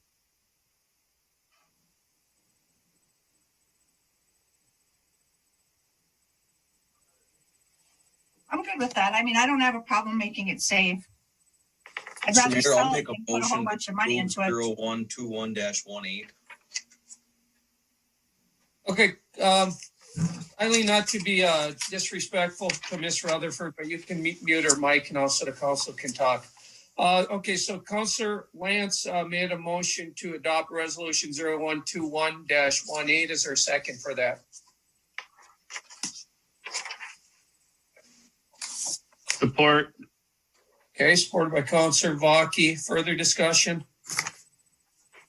Brian, we do two different motions here, right? That's the first one. And That's then if correct. taken out of the hazardous thing or we don't have a plan, that's when we get to number two. So we do them separate, right? As a technical matter, they'd be done separate during this meeting. There's first the resolution that declares it a hazard. And then once it's got that hazardous status, then the council can immediately pass the order or make the order. Okay. So we do have a motion and support for the resolution and further discussion on that. Margaret? Counselor Halverson. Aye. Counselor Michelaraha. Aye. Counselor Fountain. Aye. Counselor Lance. Aye. Counselor Vaki. Aye. Mayor Champa. Aye. Okay, that passes. Now, Brian, the next motion would be we're passing a motion order to remove the building if it's still in a hazardous condition at the 120-day mark, correct? That's what this Correct. is. Okay. So, Councilor, looking for a motion to approve the order to remove the building, as I just asked Brian about. I'll make the motion to approve the order to remove the building if it's still in a hazardous condition at the 120-day mark. Support. Okay. Further discussion? Did I vote on the first one? Margaret? I called the name. It's been a long day. I've been setting an 8-hour continuing ed, boring. All right, Margaret, go ahead and take a vote on the second one. Counselor Halverson. Aye. Counselor Michelaraha. Aye. Counselor Fountain. Aye. Counselor Lance. Aye. Counselor Vaki. Aye. Mayor Champa. Aye.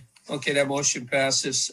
Thank you, Janelle, for coming to the meeting to tell us about your plan. We'll move on. Larry, Public Works, bulk and recycling poster. Okay, I'll try to be brief with you folks.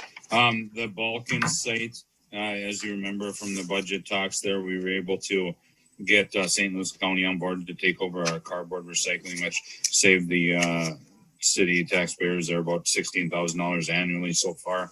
So we're happy with that. And I also did, in doing that, we agreed to help and do everything we could to try to educate our folks about the cleaning up the site and the recycling. So if you see in your, if you see in the packet there, please share and talk to folks about it when you can, about the recycling. You know, like a dirty pizza box is not recyclable, and your milk jug maybe, but the lid isn't, those types of things. So that's garbage. The recycling is not as lucrative as a business as it once appeared to be. So any questions with that before I move on? Just trying to help educate folks on recycling. It streamlines it, makes it much smoother for the helpful folks out there at the Balkan site as well. So, Council, anything there? Thanks, everybody. And then with somebody more of an eye like Jim Johnson, and appreciate that, Jim's attention to detail, and Brian Lindsay, Attorney Lindsay, I did forward it to him as well. In front of you is a 15-year contract with KLM Engineering. To me, it's a pretty basic contract. And what it does for me as a public works supervisor is I'm not a water tower expert, nor will I ever be. And these folks are. And when you can see from the client list and stuff, they have a pretty strong staple in our area, and all communications I've ever had with KLM Engineering has been all great and professional, and they call you back and they answer right away. And I, without any, questions that I can't answer, maybe Attorney Lindsay can or somebody else, but I would interest you and ask for your support to approve the contract, and that keeps us in compliance for the next 15 years. And keeps our water tower in good condition, that type of thing. So, Mr. Mayor, to make that motion, I think this is great to have a 15-year contract at $840 annually for KLM clients. Okay, motion made by Councilor Larson. Fountain. Or supported by Councilor Lance. Further discussion? Mr. Mayor? Yes, Marty. Would KLM be willing to take a look at the large water storage tank up on at the water treatment plant as well. I know it's a concrete tank, not steel, and it's on the ground. It's not elevated. I don't know if that's in their area of expertise or if they just strictly work on steel structures, but that, you know, that tank's been there 15 years now. And I don't know if it has been inspected or should be inspected, but I'm wondering if that is something that KLM could also offer, either through an amendment or maybe an extra item on their contract. Thank you. Yeah, I appreciate that, Councillor Alverson. I'll ask on that. And Jim Johnson knows a lot of the history on that. And I think there's kind of a plan in place with cleaning it and things that we have to get into further. So I'll follow up with Jim and I'll follow up with KLM on that. Appreciate the suggestion. Thank you. Council, if there's nothing else, we do have motion and support. Margaret? Councillor Halverson. Aye. Councillor Mikuláraha. Aye. Councillor Fountain. Aye. Councillor Lance. Aye. Councillor Vaki. Aye. Mayor Champa. Aye. All right, last item under Larry, replacement of water distribution truck that came out of the water, our PUC meeting. Larry? Correct. Thank you, Mayor, council members again. This is a replacement. It was an actual handed down retired fire truck that then went to the water department. So it's past its usable life. You see, they call it the green bomb, or they call it several different things. I guess you see it around town. But anywho, it's up for replacement. This is state contract pricing. The negotiations and bidding is done for us at the state level, which is appreciated and much easier for us. The state contracts provided there for your review if you so choose. It does fall within trying to standardize our fleet for efficiency and having the right oil filter and that on hand, just like Vern does with his cop cars. He finds a good one, he stays with them to try to. It really does and to help out in the long run. So that being said, it's the exact same build as our sewer truck, which you approved last year, besides the crane, which we weren't in need of. So state contract pricing, replacement of a 99 F350 hand-me-down, budgeted for and supported by the Public Utilities Commission. Mr. Mayor? It was in the budget. So council promotion to, you need to purchase the truck, then purchase the body, both, Larry, 35 and change and 22 and change? Correct. I would appreciate both motions on that because we kind of aired on that last time as new. And so I would appreciate the both motions on that as well. Correct. Thank you. We can do these in one. We can do these in one motion then, Brian? Yeah, read the totals off, but when you do it, Travis. All right, I'll make that motion then for the purchase of the 2021-2022 Ram CC 3500 for the amount of $35,739 plus tax, title, and license, and also purchase the Fiberline utility body in the amount of $22,146. Thank you. Is there a second for Travis's motion? Support. Or by Councillor Lance. Council, any comments, concerns? I just have a question. I'm all for this, but Larry, could you give us a rundown of what this sewer truck, water sewer truck is for? Like what can we put in it? What do we use it for? This is the work truck, April. If there's a water main break, it goes to the, it goes to the location. And that's where all the tools and supply and equipment is. This is the work truck basically for the water department. Yeah, we get called out in the middle of the night, say, there was a fire and we have to pump down a hydrant that might freeze. This has the tools and stuff. And so, your on-call person, they go right to that truck, no matter who it is. So this is the work truck for the water department. Thank you. Thank you, Mr. Mayor. Yep. There's nothing else, Margaret? Councillor Halverson. Aye. Councillor Mikuláraha. Aye. Councillor Fountain. Aye. Counselor Lance, Aye. Counselor Baki, Aye. Mayor Champa. Aye. Carries. Thank you, All everybody. right. Thank you, Larry. All right, next we got Vern, and we got a kudos to his himself and his staff over at the police department. I'll turn it over to you, Vern. Thank you, Mr. Mayor. Just as it says, BCA reimbursement, I believe I spoke about this a couple meetings ago that we had put in for reimbursement, and the state came through on that case, that extra money. So I believe we need a motion to accept those funds from the BCA for the amount there shown. Council looking for a motion to accept the $11,988.72 from the BCA for the Nancy Doherty case. Great job, Vern. Good job. I'll make the motion. Second for Travis's motion. Support. Councilor Fountain made the second. Further discussion. Margaret? Counselor Halverson, Aye. Counselor Mikala Raha, Aye. Counselor Fountain, Aye. Counselor Lance, Aye. Counselor Baki, Aye. Mayor Champa. Aye. That motion passes.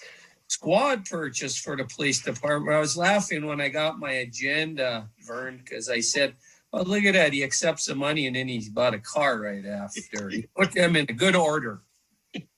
Yes, you got to get the money. Thank you for accepting the money so we can spend it. Yeah, this is a budgeted item for this year.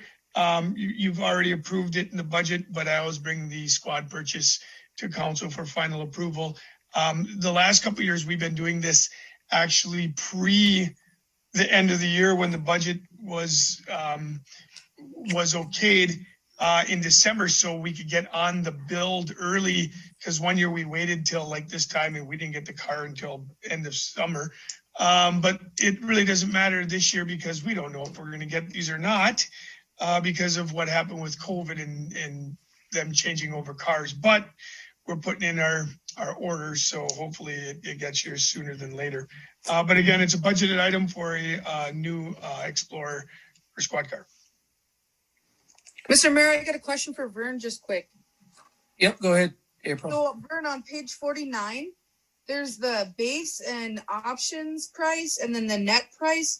Which price you going for, Vern? I believe it's the 34,405. Okay, the price. Okay.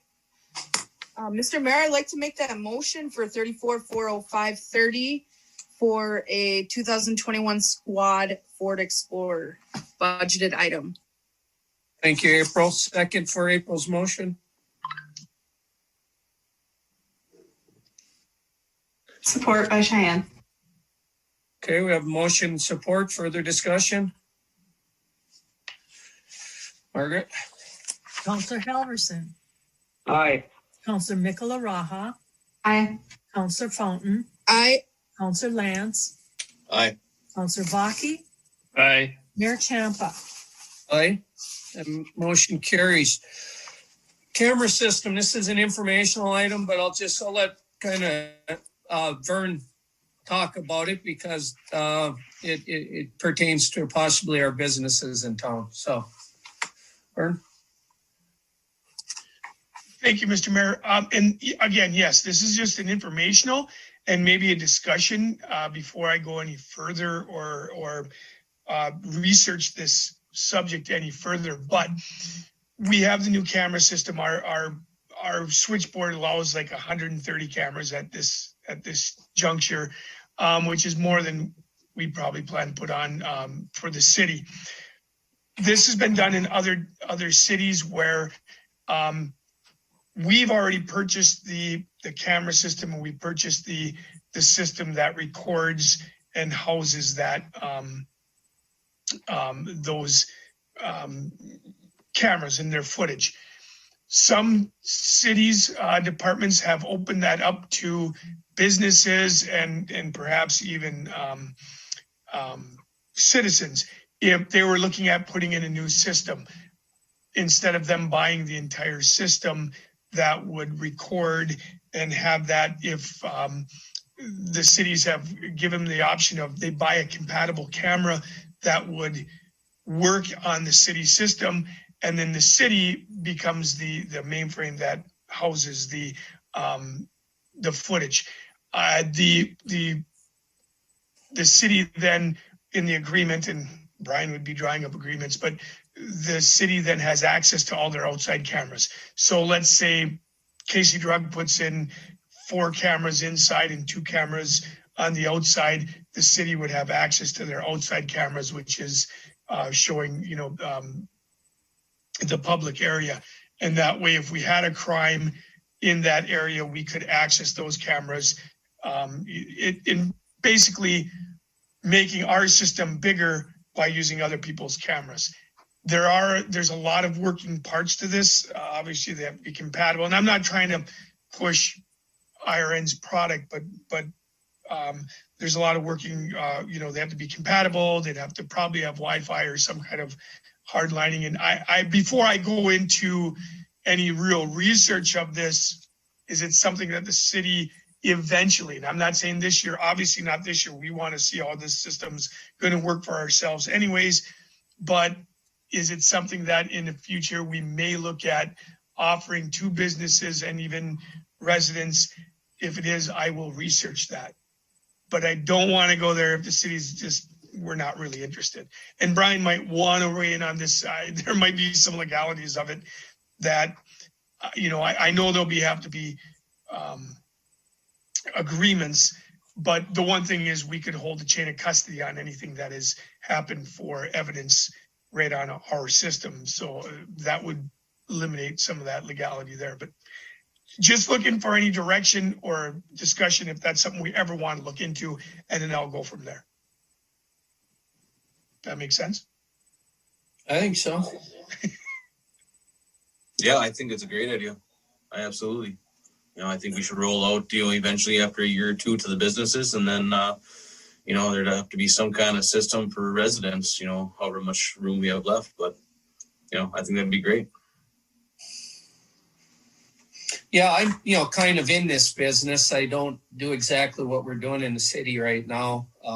But I do know that with camera systems that I take care of all over the Iron Range, that, if something happens, the police are showing up at my businesses to see if they got anything outside, to see a car driving by, or see if the camera that's outside seen what happened across the street or whatnot. So I don't think there's any harm in seeing if it works.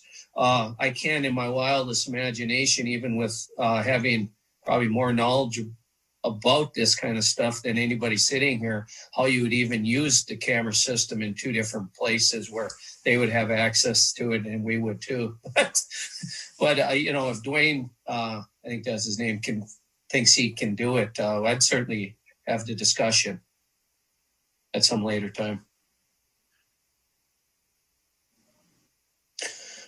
Vern, I don't think there's any harm in looking into it further. I'll do some research and report back eventually. All right. Thank you. Council, anything else on that? All right, we'll move on to Tammy. Not a lot here that is different from every year. She's looking for a motion to accept her job description and allow her to start the hiring process. Tammy, you got anything you want to add to that? Just the one thing, I was looking at the new policy for hiring, and I know I'm jumping the gun because you haven't gone through that yet.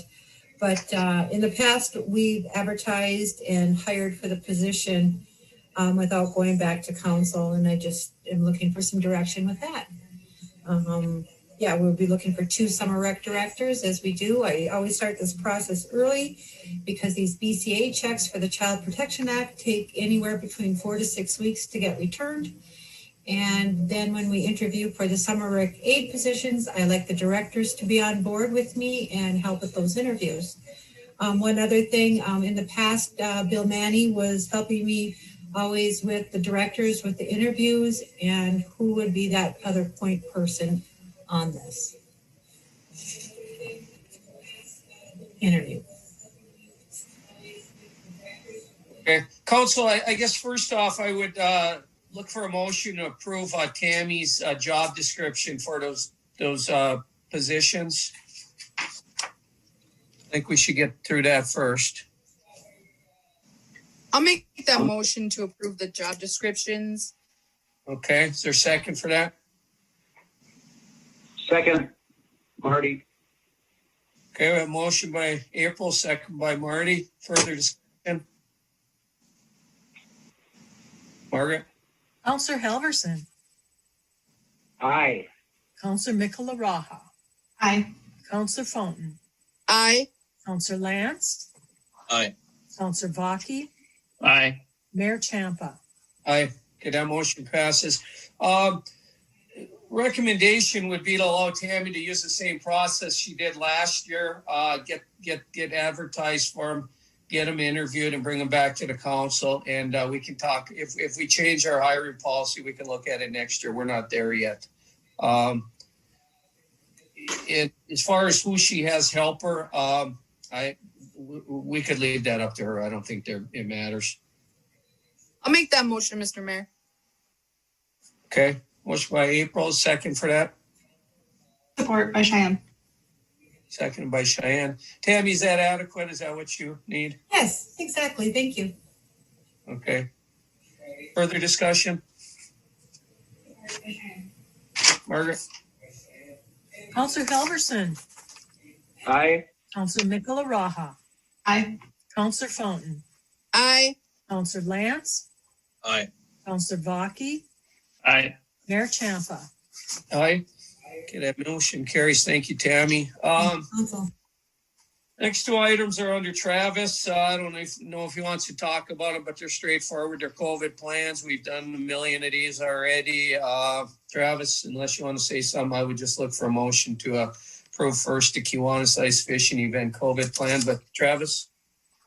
The only thing I'll say is you have seen both of these COVID plans before. They're basically copy and pasted because we've approved events from both Kiwanis and also Mr. Ortega previously. So there's nothing new here. I agree. It's a formality at this point. But I want to say thank you to Mr. Ortega when we get to that point. All right. So first, you're looking for a motion to approve the COVID plan for the Kiwanis Ice Fishing Event. I'll make a motion to approve the COVID plan for the Kiwanis Ice Fishing Event. Okay, second for that. Second. Is that Travis? Yeah. Okay, a motion to support to approve that COVID plan. Any further discussion? Margaret? Counselor Halverson. Aye. Counselor Mikala Raha. Counselor Fountain. Aye. Counselor Lance. Aye.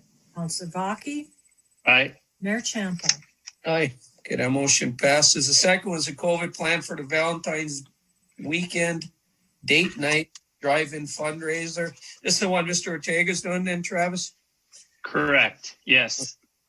Same COVID plan, different dates, and he's working with Northland Film School instead of the United Way. So again, pretty straightforward, nothing different here. Okay. Council looking for a motion to approve that COVID plan. Mr. Mayor, I would make a motion to approve the COVID plan for the Valentine's weekend date night drive-in fundraiser. Second. Diane, second by April. Further discussion? Thank you again. It's great to have a citizen doing this. Yes, also I would like to send a thank you out to Mr. Ortega. Beautiful. Margaret? Counselor Halverson. Aye. Counselor Mikala Raha. Aye. Counselor Fountain. Aye. Counselor Lance. Aye. Counselor Vaki. Aye. Mayor Champa. Aye. Okay, that motion carries. School contract committee. Travis, pretty straightforward. We're trying to get that committee together. Yeah, pretty straightforward. The only thing I would say is, again, if a counselor wants to hop on that would be fine. Counselor Varda was on there previously, so there would be an opening there. And then Eileen, I assume, would take Bill's place as part of this. if she's able to be there when we meet. But I feel like we should meet soon. Sure, you're looking for one council person and then our administrator. Yep. Who wants to be on there? You, Travis, or what? I'm already on it. So there's room for one more counselor if anyone wants to be. If they don't, I mean, I'm already on it. So.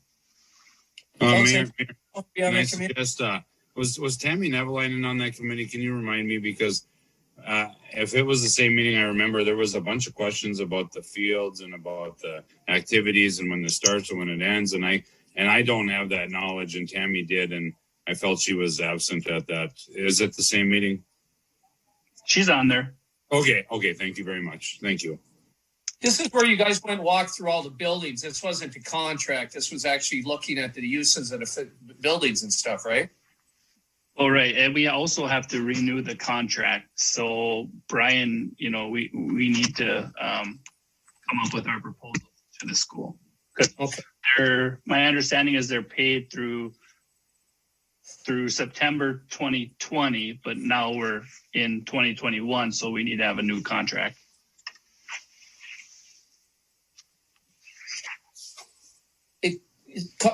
Council, is there somebody else that wants to serve on this? Or are you okay with just Travis serving? Would assist Travis on there. Okay. Travis, how do you I don't know who set these meetings up before. How do we propose to move forward on this? I guess what I would like to do is, if make the motion to approve Councillor Lance to join in on it, and then I would like us as a committee to meet relatively soon, so then we can be prepared to set up a meeting with the school.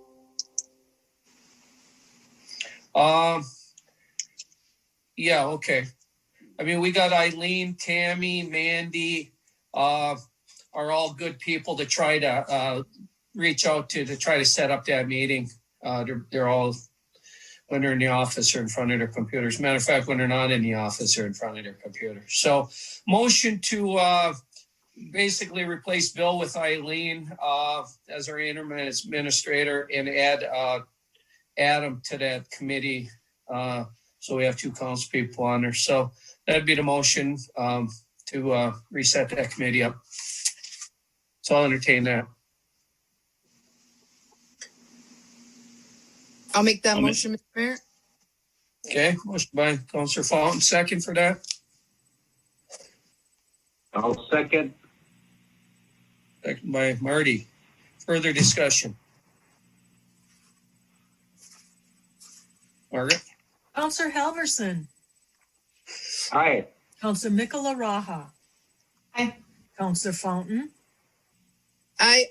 Councillor Lance. Aye. Councillor Vaki. Aye. Mayor Champa. Aye. That motion carries. April, amend hiring policy. Before you start, I just want to tell you something kind of funny today. I looked at this and I said, geez, I got to find time to read this. There's a lot of changes here. So today when I was sitting in my 8 hours continuing ed, that's has no value to me because it's high voltage electricity and I don't do high voltage electricity. I pulled this out and I said, holy man, they scrapped the whole plan and started over. But then I started reading through it, and basically 99% of it is the way we do them already, other than there were a couple items. But I'll turn it over to you because you brought it forward at this point. I just want to say just a couple things here. First, I'd like to have a discussion first on the hiring policy with all the counselors first. And then I'd like to, if there's any supervisors like, Tammy and Larry that do their own hiring, if they had any input as well. So they had some time to talk about it. And between Attorney Lindsay and I know we would be more than happy to answer any questions that you may have. Thank you. Whatever you guys want to, however you want to start. I'll just mention a couple of things because I just noted a couple of notes as I read through. I had very few, by the way. When I read through it, having served on the original administrator hiring committee, like I said, for the most part, we followed. It's pretty close. There was one right away, and I wrote resolution ? Step 1, here it is. The hiring process shall commence with the determination. So we determine we want the position, but then we determine that by resolution. I think that's new, isn't it? I don't know. Usually we just say, hey, let's hire. And then we set up a committee and we advertise. But so that was one question. And the other one I had was actually concerned me a little bit. And that's step 4, the second paragraph. And when I read it, it sounded like as soon as we give interviews, that everybody's name that's interviewed becomes public knowledge. And I think that's a change, at least from the way we did the last one that I was involved with. So I think that's really everything else seemed really close to me to how we did the last one. And there's a lot there. So I don't know if maybe Brian was part of this. So Brian, is there some law on that all candidates thing on this step 4, number 2? I thought on the initial one you don't have to, but I think this way it says initial, I think. Yeah, and Mayor, the reason that language was changed, so the rule is that when a candidate becomes a finalist, when they're going to meet with the appointing authority, with the group that can actually make the appointment, then their name becomes public because they become a finalist. The language in the policy here it just exercises some extra caution. And what we want to do is make sure that anytime somebody has a potential that their name could be made public, you at least want to inform that person that that's a potential so that they can prepare. A lot of times, especially if you're hiring for a management or lead position, the folks we're interviewing have current employers, and we don't want to get them into an uncomfortable situation with their current employer in the event that they're not the selected candidate and put forward. So that's cautionary. The bit with the resolution to declare a vacancy, that I believe that is new, but that was inserted just to make sure that and what Councillor Fountain wanted to do, just to make sure that what we created was kind of a step-by-step process that you can just follow along, and by reading the policy, it gives a real clear path through the entire process. Okay, good. And then the other thing, obviously, was the main change I think April wanted to bring forward, which was that during administrator hiring, that the whole council is involved. I read it in here somewhere. I have no idea where it is right now. I don't know. I don't have any issue with this hiring policy. Like I said, it's almost identical to what we're working off of right now. Apparently, we were working off of it more by off the cuff. But like I said, when we did this, I think this is almost identical to the way we did it. So, what's Mr. Mayor? Go ahead. I just have one comment, question, however you want to raise it. Exhibit A is the rating sheet. My only question would be, is this strictly for city administrator only? We would follow our current rating system that we have for everyone else, so that wouldn't change. Mayor, if I may? Yes, go ahead, Brian. Yep, Councillor Bakke, you're correct. One of the main changes, one of the things that was built in was that there were some best practices that were incorporated from league guidance, and this is one of them. The idea behind putting this in specifically for that administrator search is a lot of times our administrator is the one who leads us through the procedure and is kind of answers all the questions. If we don't have that key position, there's extra guidance that's provided by the policy. It's not necessary to say that absolutely has to be the score sheet that you use in an administrator search, for example, if you brought in a professional recruiting company and they had something different tool that they use, it would be absolutely acceptable. But what this is a model and guide in case we get in the situation as a city that we don't have anybody to lead the process. It lays it all out and gives you the tools to get it done.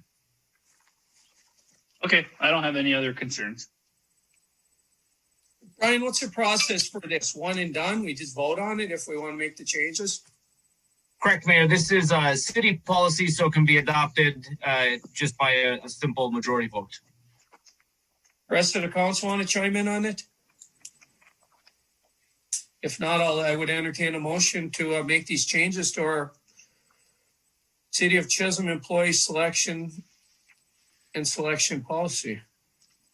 Mr. Mayor, can the supervisors chime in if they'd like to, like, Tammy said that, she does a lot of the hiring, and Larry for like seasonal. Do you mind if Tammy speaks, Mr. Mayor? No, go ahead. No, yes, I want to hear from everybody, believe me.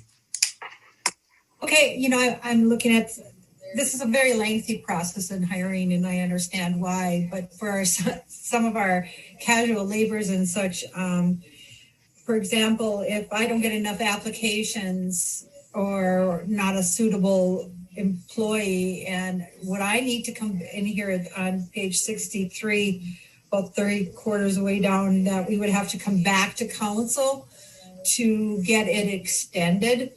Couldn't we automatically just do that?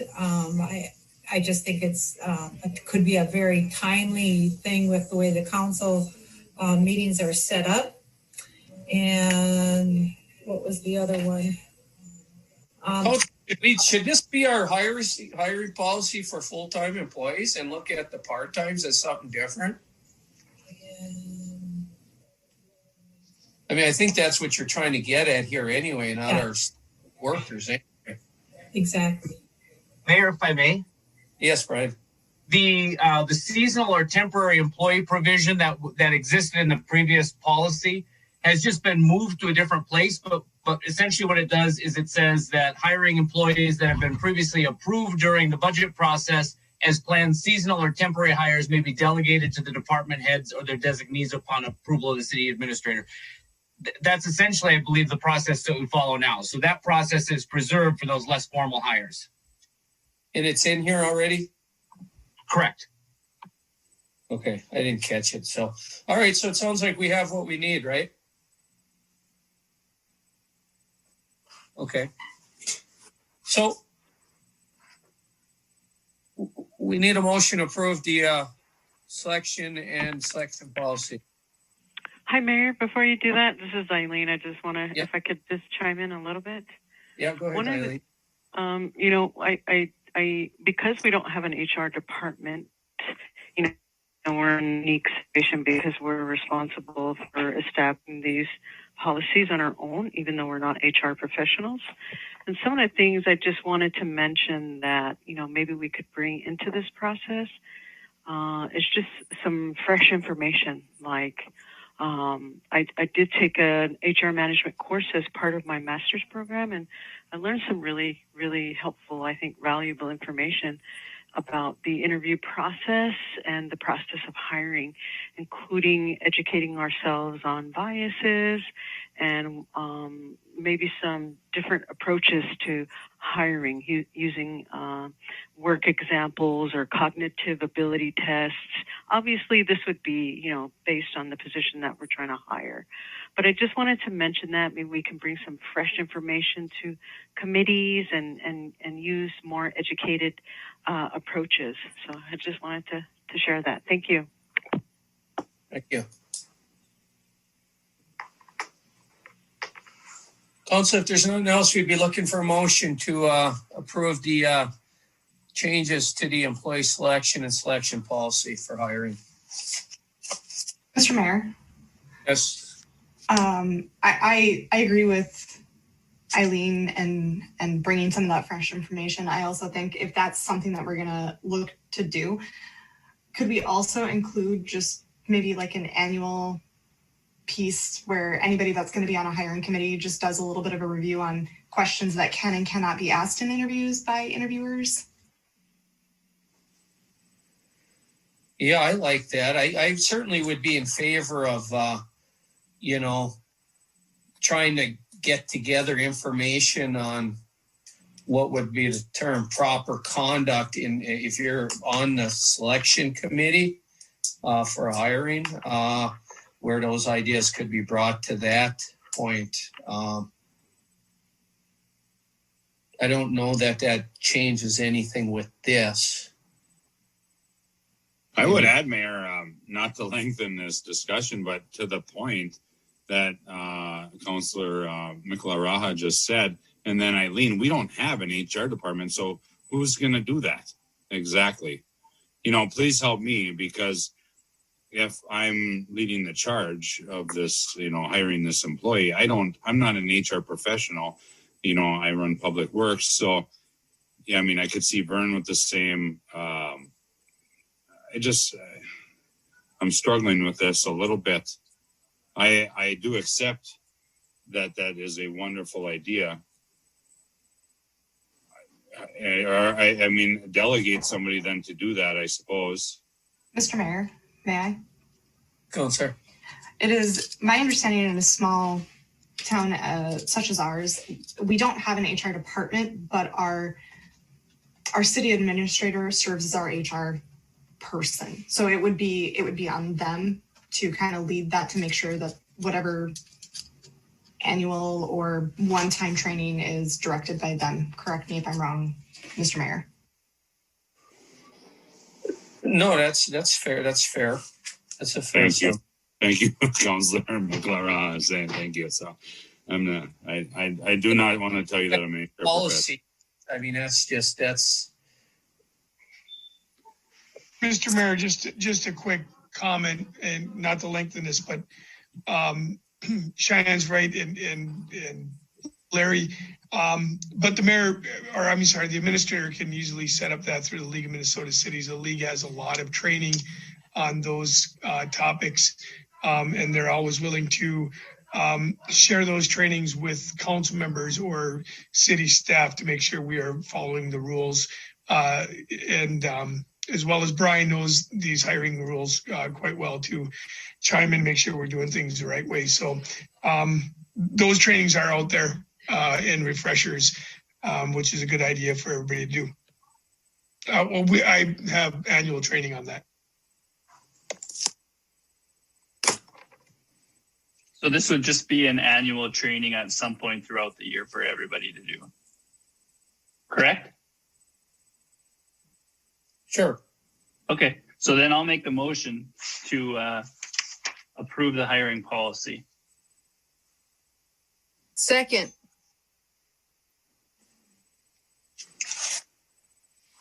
And we'll look at setting up a yearly trainings on. Yeah, it'd be great if, once COVID's done, if we could all get in the same room and do it. All right. Further discussion? That went amazingly well, since it's almost a whole new policy. It isn't really. Margaret? Councillor Halverson. Aye. Councillor Michelaraja. Aye. Councillor Fountain. Aye. Councillor Lance. Aye. Councillor Vaki. Aye. Mayor Champa. Aye. Motion carries. Thank you, April.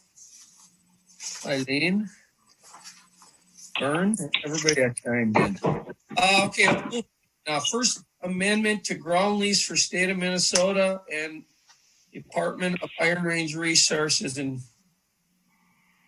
75 to 77. Not a lot there. There's looks like one additional line, right, Bill? ATVs and Mr. Mayor, what this does is the original ground lease allowed the IRRB to construct the Redhead mountain bike trail, and then upon construction, turn over the Redhead mountain bike trail to the city.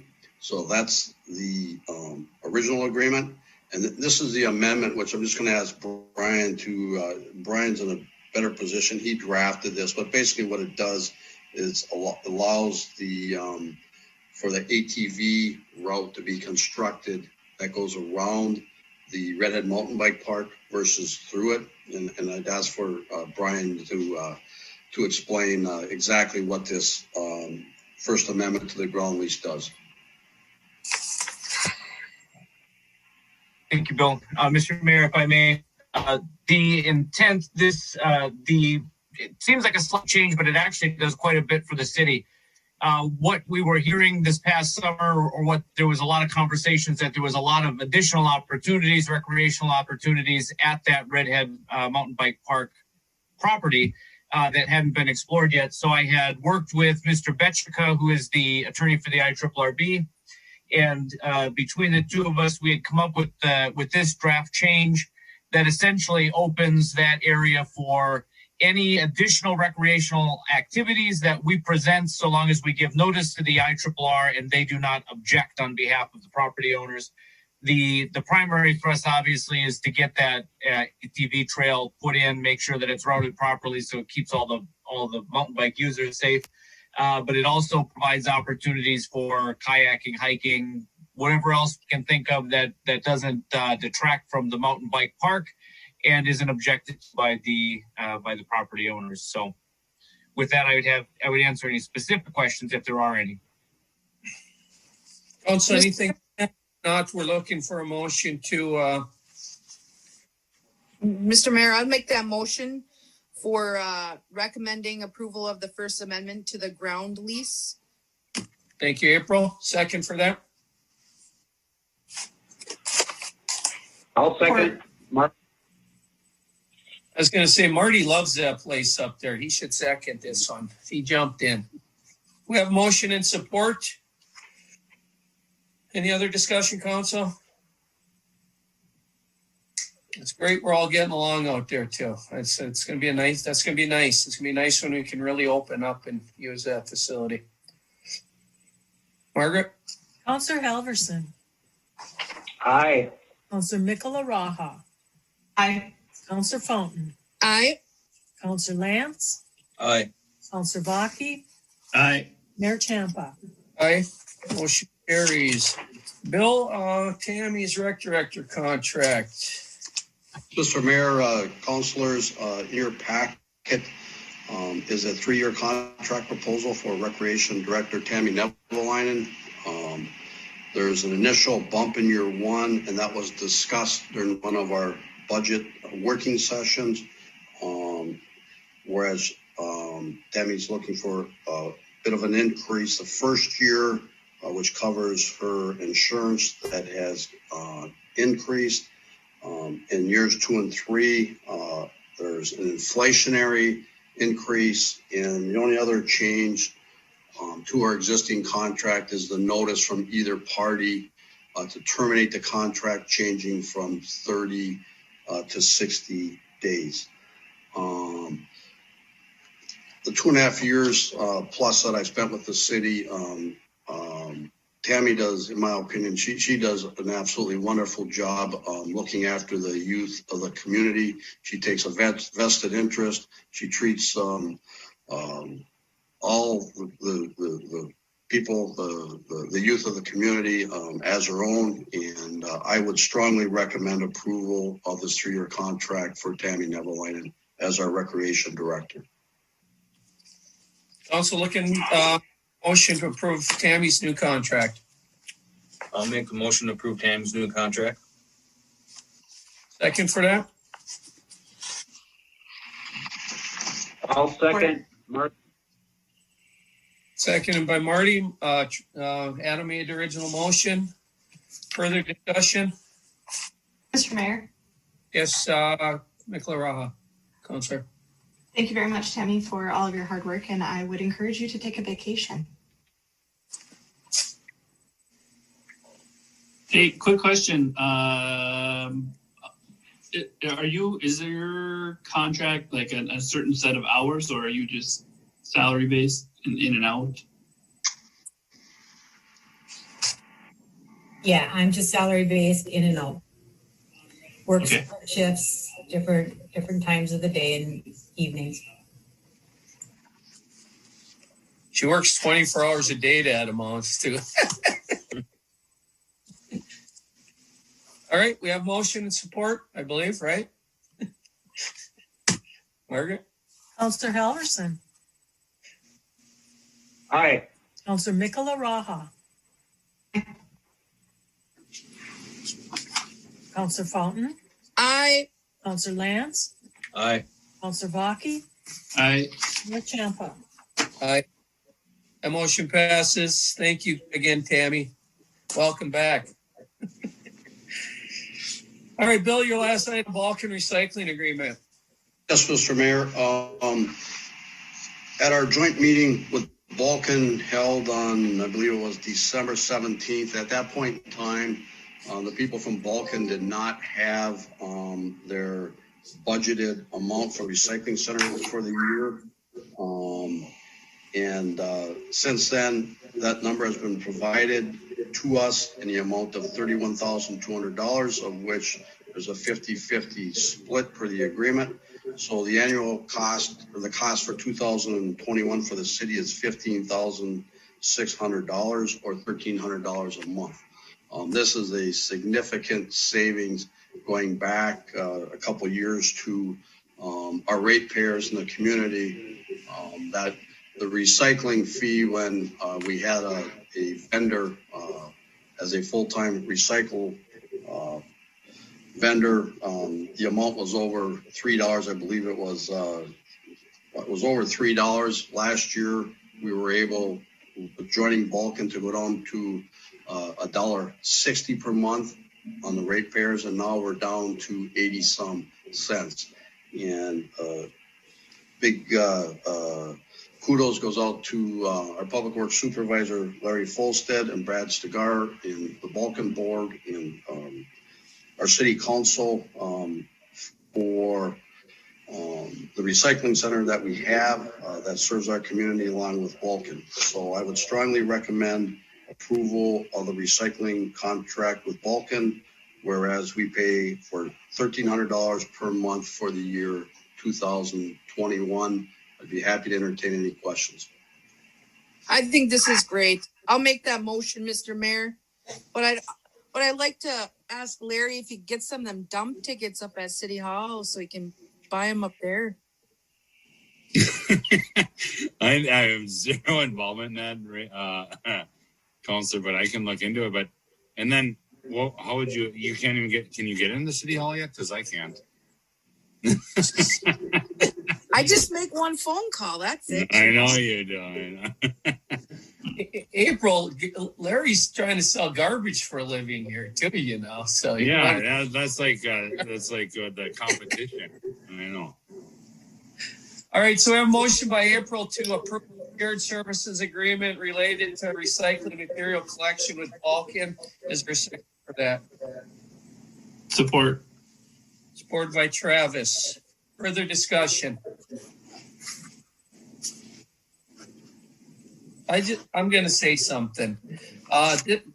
When I left being the mayor years ago, this went away, and I'm just happy it's back. I just think it's a great shared services with our neighbors to the north, and we're able to. This one little thing just keeps an open discussion with them about things that we may do together in the future, and I love it. So I think it's a good thing. Margaret? Counselor Halverson. Aye. Counselor Mikola Raha. Aye. Counselor Fountain. Aye. Counselor Lance. Aye. Counselor Vaki. Aye. Mayor Champa. Aye. The motion carries. All right. Thank you, Bill. All right. Resolution number 0121-19. This would be to extend our local emergency unless subsequently canceled by the governor by canceling his state emergency. We'd be extending it to February 10th, 2021. But look for motion to do that. I'll make a motion for resolution number 0121-19. Okay, Support. second that. Support. Okay, motion by Councillor Fountain, seconded by Councillor Lance. Brian, I have a question for you. If everything works out, I won't be at the February 10th meeting.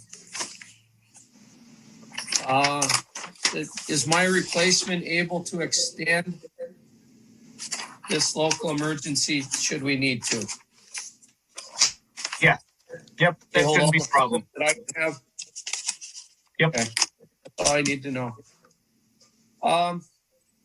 Council, if there's no discussion, Margaret. Councillor Halverson. Aye. Councillor Mikola Raha. Aye. Councillor Fountain. Aye. Councillor Lance. Aye. Councillor Baki. Aye. Mayor Champa. Aye. Okay, that motion carries. I'm going to lean on Stephanie a little bit because she pulled some of this stuff together. Stephanie, on these proposals we have, did we decide that these were the two best ones that we felt were the most qualified to look at? Would that be correct? Yes, I believe I had forwarded 3 to the council, and one of the companies was unable at this time to work on this project. So have you worked with either of these in the past? I have not. No, the DDA is, I think they specialize in the cities. And then the other one we have here is based out of Duluth, and they have quite a bit of experience with nonprofit in the local, within our local communities. What is your recommendation, Stephanie? I think both of them probably have valuable attributes. It just kind of depends on which angle you want it to go. Like I said, DDA works. Go ahead, Mayor. I'm sorry. Go ahead. I cut in on you. No, that's okay. Go ahead. I was going to ask, how do we know? I seen some numbers originally when one of them put some numbers forward, but I don't see any numbers now on what they typically cost. Do you have a sense of what that is? Adam? Church, sorry, I didn't mean to cut in, but church is 20% of the first year salary, I believe. And the DDA one, I'm just checking my emails right now. The DDA one was like 20. I believe they were flat rate of 21,000. Church was 20% of the first year salary plus expenses. And then DDA, And, I believe is one flat rate, and that includes your advertisement. Is that correct, Adam or Councillor Lance? Yes, yeah, Adam's fine, Stephanie. Miss Grava. Yes, that's great. And with these, it depends on how far do you want to go. Anyone trying to get your business, they will flex on their fees. Church said that there's maybe they could do a flat rate of $17,000 plus expenses, but that's whether or not, depending on what you pay them or not. It's depends on how far down the rabbit hole you want to go. Do you want to send out RFPs for these places or? No, I'll tell you what, I don't think it surprised anybody if I told you I wasn't really happy with what happened with the selection committee and not giving the candidate a chance. But right now, my goal is to fill that front office with a capable, quality person as quickly as possible, because Eileen, can only do a job, both of these jobs at the same time so long. So we need to do something tonight. I'm sure they're both quality companies, so it wouldn't matter to me.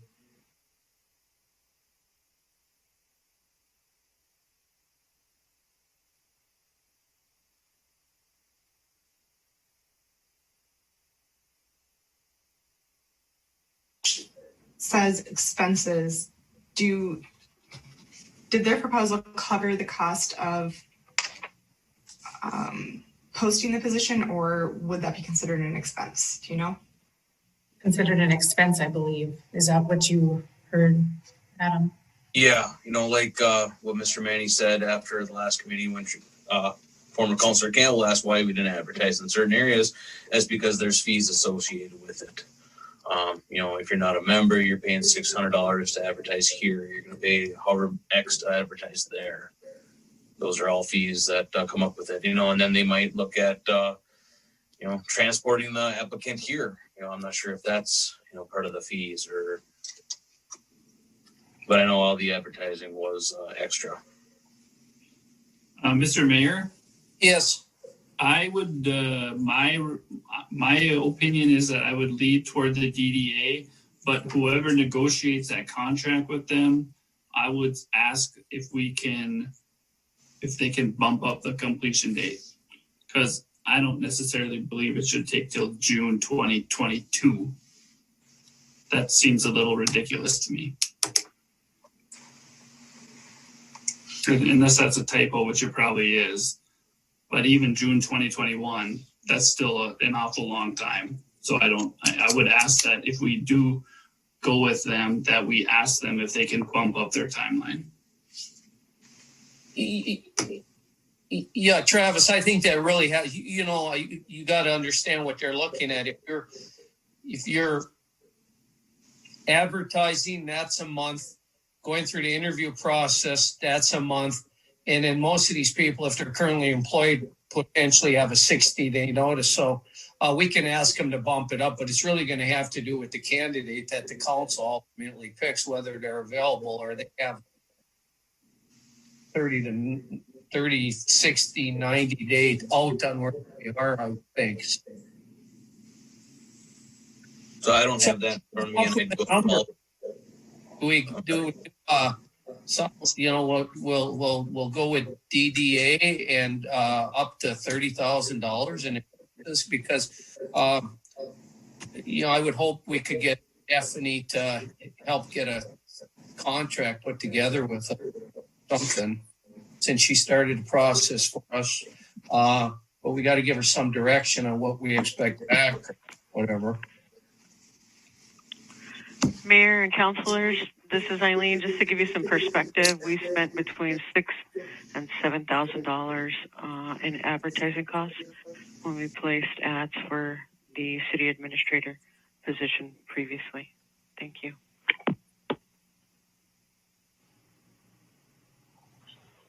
Council, how about a motion to direct Stephanie to reach out to DDA to bring back a contract? I don't know how we do this. I don't want to have another meeting to approve it if it falls under a certain amount. I want to get it started. I want her to be able to just say, yeah, that looks good. Mr. Mayor, yes. Direct Ms. Scraba to get the contract for less than $30,000, correct? With the number. That's what I'm hoping. Obviously, and we'll get her. DDA Human Resources, and if she can get that to include everything that we need or want, she can get that contract settled without a special meeting. I think that's a fair motion. Mr. Mayor, can I? Yes, go ahead, Stephanie. On the DDA paperwork that we did receive, it already states that the fee for the search process is $21,000 payable at the completion of the search. And this is an all-inclusive fee covering professional services and all expenses, including travel, advertising, personality index, intel profile, background checks on all finalists. So $21,000 was the proposed cost for all-inclusive with that contract. April, you want to amend your motion? I would amend my motion to not exceed 21,000 or 22,000, maybe, just in case. I do 21. Stick with their proposal. All right, 21,000. I amended to 21,000. Thank you. Okay, is there a second for that? Support by Cheyenne. Okay, we have a motion support. Stephanie, okay with that? We'll direct you to reach out to them and tell them to get the process started. Yes, the only additional cost that there may be is if the city decides to pay the expense of the candidates to come for the interview. And I'm not sure how that's been done in the past, but that would be the expense on the city if we chose to do that. Keep us in the loop on that. We'll have time to make that decision. Okay. Once we see who the candidates are, maybe you can have that talk with them. Because we're 2 months down the road here, probably. Also, if there's nothing else, Margaret. Counselor Halverson. Aye. Counselor Mikola Raha. Aye. Counselor Fountain. Aye. Counselor Lance. Aye. Counselor Vaki. Aye. Mayor Champa. Aye. Okay, that motion carried. Thank you for working through that, Council. Council, page 99, the reason I put this on here is I got a number of calls, plus I certainly feel for folks, primarily with the liquor licenses, on and off sale liquor licenses.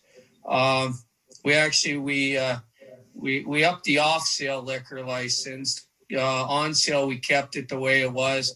But these places have been closed for pretty much, by the time we get done, it could be a year. I just think in good faith to our business, we should do something here. I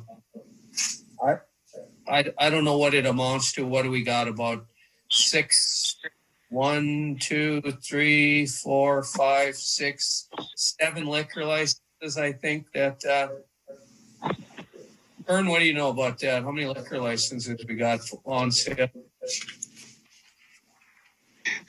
I was trying to do the math quickly in my head too. 1, 2, 3. Your bar hopping.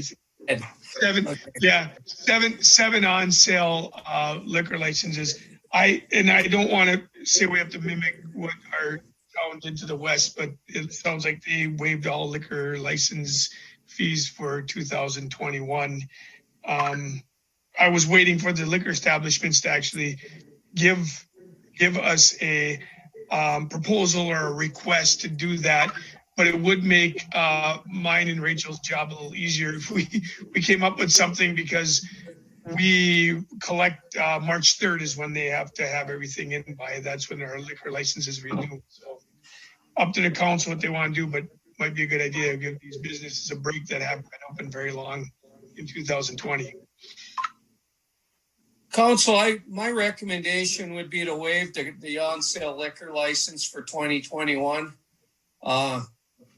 And for the off-sale, just go back to the $100 that we were that we had in 2020 for this. Raise it next year.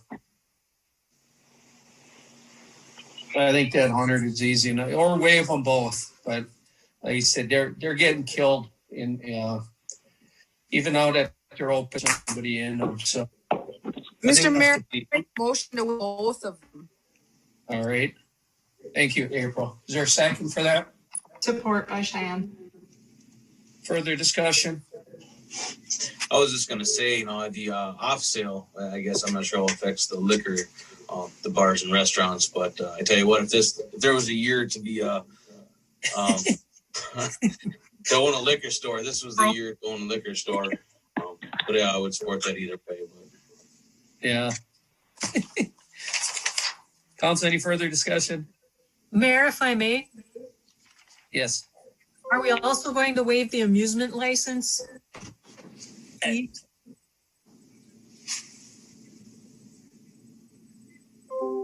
Council? Would you revise your motion, April? I would revise my motion to include all three. Thank you. Thank you. Seconded. I would amend my support as well. Thank you. Further discussion? Thank you, Margaret. Councilor Robertson. Aye. Councilor Mikola Raha. Aye. Councilor Fountain. Aye. Councilor Lance. Aye. Councilor Vaki. Aye. Mayor Champa. Aye. The motion passes. Thank you, Council. I think they'll certainly appreciate that. Last tough one tonight. Discuss assessment policy. We had our working session. We went through this. I think we had kind of an idea that the thing's got to go up a little bit. We're getting on a full reconstruction. What are we getting, Jim? $30 per front footage. Travis, what did we think? 90. 90. Wasn't it 75? Oh, shoot. 90 was Brian. at 15. Brian, So help me out. trying to recover a little higher percentage. Jim, what were the numbers? What's that 30th front footage on a full reconstruction net as percentage-wise? Was 5% of the That represents about 5% of the total project cost. And what you were discussing last week, we looked at $60, which is 10%. 12.5% would be at $75, and $90 would be at 15% of the cost. And that was one that seemed to be most favored from my recollection and my notes last week's work session. And Jim, if we do that, let's say we agree to 90, that nets us a little bit money by default because it's part of the current assessment policy that we get a little bit more on mill and overlays, right? Because that's a part of that assessment policy. Would that be correct? Yes, Mayor. On page 15 of our assessment policy, and it's under section 5, letter C, number 2, and going the way that you're suggesting or is being recommended, it's a simple change to change it from $30 per front foot to $90 per front foot. And then down lower on that same page, we have percentages of costs for types of projects. And the mill and overlay was about 8% of the cost of the fleet infrastructure. And applying that 8% to your $90 per front foot for full infrastructure would be about $7.20 per front foot for a mill and overlay, which I think is quite reasonable. That would be simple changes to your assessment policy, other than any other language changes that Brian thought necessary. Did we get me up to speed? So many things going on. Did we make the changes in that assessment policy? Did we bring that? Is it part of this one that I got here? We have not made that change, Mayor. We did not draft anything after the work session last week, but I'll work with Brian if you so direct, and it would be just a simple amendment. I would think, Brian, please chime in, but I think it would be a relatively simple fix of just changing that assessment rate for the full infrastructure from $30 per front foot to $90 per front foot, if that's the way you want to go. And that table down below could stay the same if that's the way you would want to go, unless you want to establish some other rate for mill and overlays rather than percentage of that full infrastructure cost.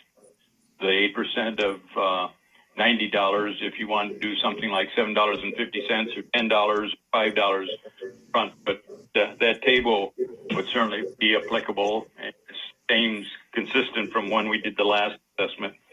I would think it'd just be, Brian, does that come back as a resolution to those changes, or is it a simple council action, please? It could be a simple council action, although with the assessment policy, I may want a resolution with it as well. It's a best practice to have a resolution. So Jim, and did you have other language changes, Brian, that you wanted to make? Nothing specific. If so directed, Mayor, I could get that resolution prepared to be available for your February 10th meeting. But not apply to our current project on 3rd Street Northwest, but would take place on any projects probably beginning next year. So is the only thing we need to do direct you to change that to $90 per front footage? Is that the only number we need to talk about here? Or is there I was going something? to ask that, Mr. Mayor, if we could increase that mill and overlay from that 8% to the $10 mark. I don't know what percentage that is. More than $7.50. Yeah, you could do either of those two. April, you could change that percentage and make it a little bit higher percentage that would come out to $10, or you could actually just establish a rate of $10 per front foot for mill and overlays and sidetrack or not utilize the percentages.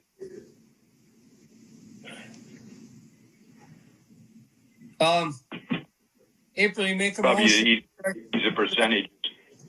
Yes, I would like to make a motion for those following changes and to work with Attorney Brian Lindsay with Jim Johnson. And I would like for the mill and overlay also for those changes to increase a percentage rate or a dollar amount of $10. Thank you. And you're okay with the $90 for front footage on the full reconstruction? Yes, Mr. Mayor, $90 per front footage, which is a 15% at 15% recovery. Thank you. Jim, does that give you what you need to bring it back to us? Yes. Second for April's motion.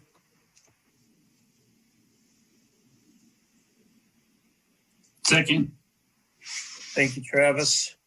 I think we got to do this. We just got to, I mean, our biggest problem here is trying to get construction done and just we're not getting enough money back.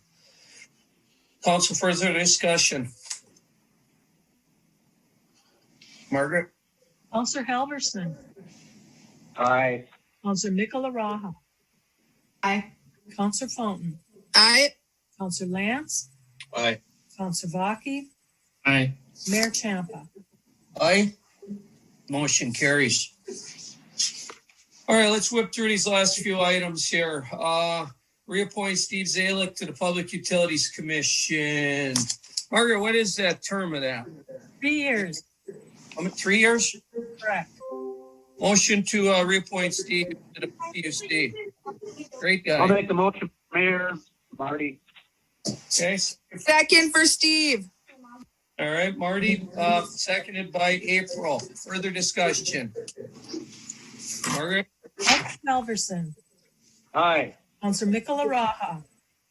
Aye. Counselor Fountain. Aye. Counselor Lance. Aye. Counselor Vaki. Aye. Mayor Champa. Aye.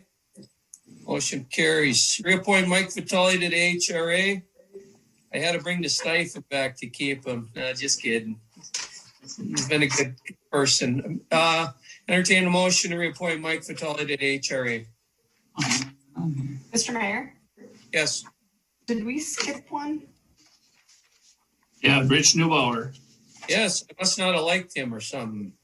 My buddy Rich. Let's jump back. Reappoint Rich Neubauer to Parks and Recs. Great guy for that job. Motion. Second for that? Motion by Travis, second, was it Cheyenne? Further discussion? Margaret? Counselor Halverson. Aye. Counselor Nicola Raha. Aye. Counselor Fountain. Aye. Counselor Lance. Aye.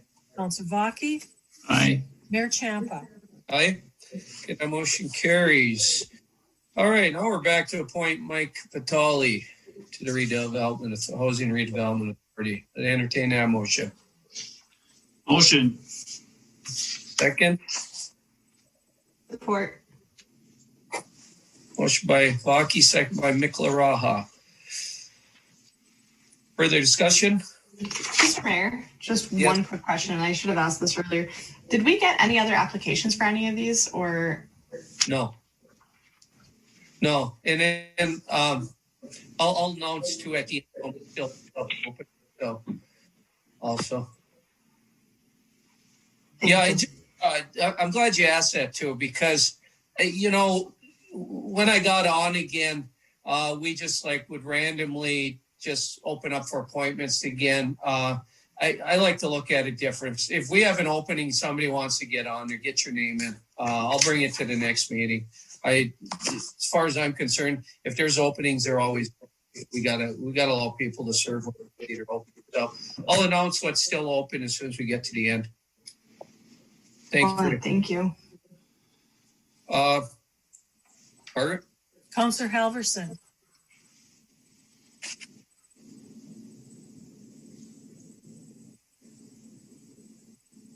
Aye. Counselor Michalaraha. Aye. Counselor Fountain. Aye. Counselor Lance. Aye. Counselor Baki. Aye. Mayor Champa. Aye. All right. Former Councillor Jim Varda looks like he wants to be on all our boards. So first one he's looking at is the Parks and Rec. I think Jim was our council rep to that board when he was here. So entertain a motion to put Jim on the Parks and Rec board. I'll make the motion. Support. Seconded by Councillor Baki. Motion by Councillor Lance. Further discussion? Tammy, your first meeting, I would hope that you remind Jim that the Redhead is a park for me. I will. Just one thing, this will bring my board to 6. We typically have 5, but I'm cool with 6 people on my board. It's not that I'm not, but I just want the council to be aware. So we don't actually have an opening here, Tammy? We don't. And Why they're do I have openings? really great guys. Because we put Erdal on in December. And then we have Cheyenne and Marty and Brandon Fiedler on there. So you have a full board right now? Mr. Mayor? Yes. Yes, Diane.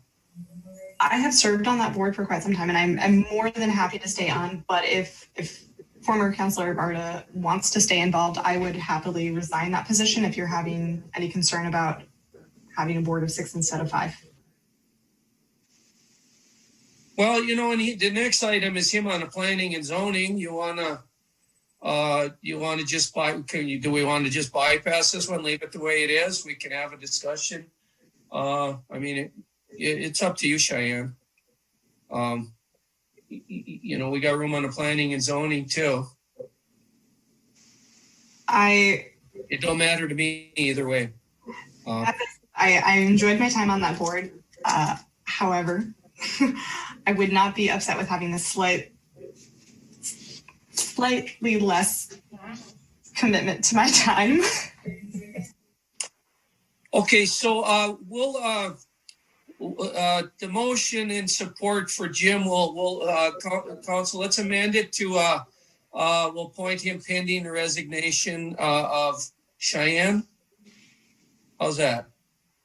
And he'll finish out her remaining time, whatever that is. Who made the motion? Travis? I did. Adam. Travis makes second. Yep. You guys both okay with ending your motion in support? Yes. Yep. All right. Margaret? Counselor Halverson. Aye. Counselor Michalaraha. Aye. Counselor Fountain. Aye. Counselor Lance. Aye. Counselor Baki. Aye. Mayor Champa. Aye. The motion carries. Cheyenne, we'll need probably something to give you a real resignation from there so I can send you a really nice thank you letter. Planning and zoning. Jim would like to serve on that as well. I guess we have people on multiple boards on other ones, so I have no issue with this. Motion. Okay, motion by Travis, second for that. Support. Adam, further discussion? Mr. Mayor? Yes, Diane? I would just like to thank Jim for staying involved. Definitely. Thank you. Margaret? Counselor Halverson. Aye. Counselor Michalaraha. Aye. Counselor Fountain. Aye. Counselor Lance. Aye. Counselor Baki. Aye. Mayor Champa. Aye. Okay, that motion carries. So the way I see it here, I don't know if I'm right or wrong. It seemed like we had some mistakes, but we'll sort it out. It looks like we still have one position on the HRA authority. And it looks like one on the police commission. I wasn't even aware of that one. But we'll sort it out next meeting. We'll make an announcement on what we really have, and we'll look at it. Miscellaneous, I have nothing. I've been so busy, I don't even know where to start. Council, anything that we need to throw on here that we haven't discussed yet for next meeting? I got one thing to think about. A couple of the other boards that I'm on have decided to meet face to face. Their Zoom fatigue is beyond ridiculous. And so I would like for us to at least consider the senior center at some point in the very near future. Okay. I would agree. I think it's time to stop considering. I think we need to start making a plan. The longer we stay here, the harder it is to get back to,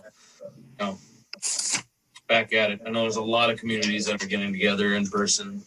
And, I think we're finding it difficult in the fire department by being away for so long, and just trying to get back into trainings and meetings. And, it's just the longer we stay away, the harder it's going to be. I'll just reach out to the person filming our meeting for us. Steve, you don't need to chime in, but I just want to reach out to your boss.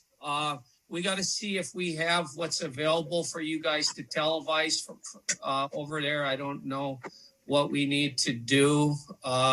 We got to create a Zoom meeting to do it. I think in order, or he has to be local, and I don't know what they need there to do it. So we'll have to find out if that's even possible. We don't need to solve it tonight, but maybe Terry can reach out to the city. We'll try to figure it out. So anything else, council, before we look for a motion to adjourn?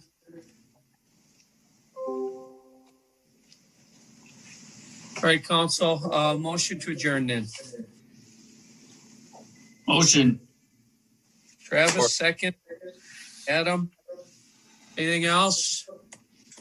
All in favor, say aye. Aye. Aye. Aye. Enjoy Mexico, you lucky blank. I don't have a passport yet. I might be here. All right, guys. That would suck. Have a good night. Good night, everyone. Night.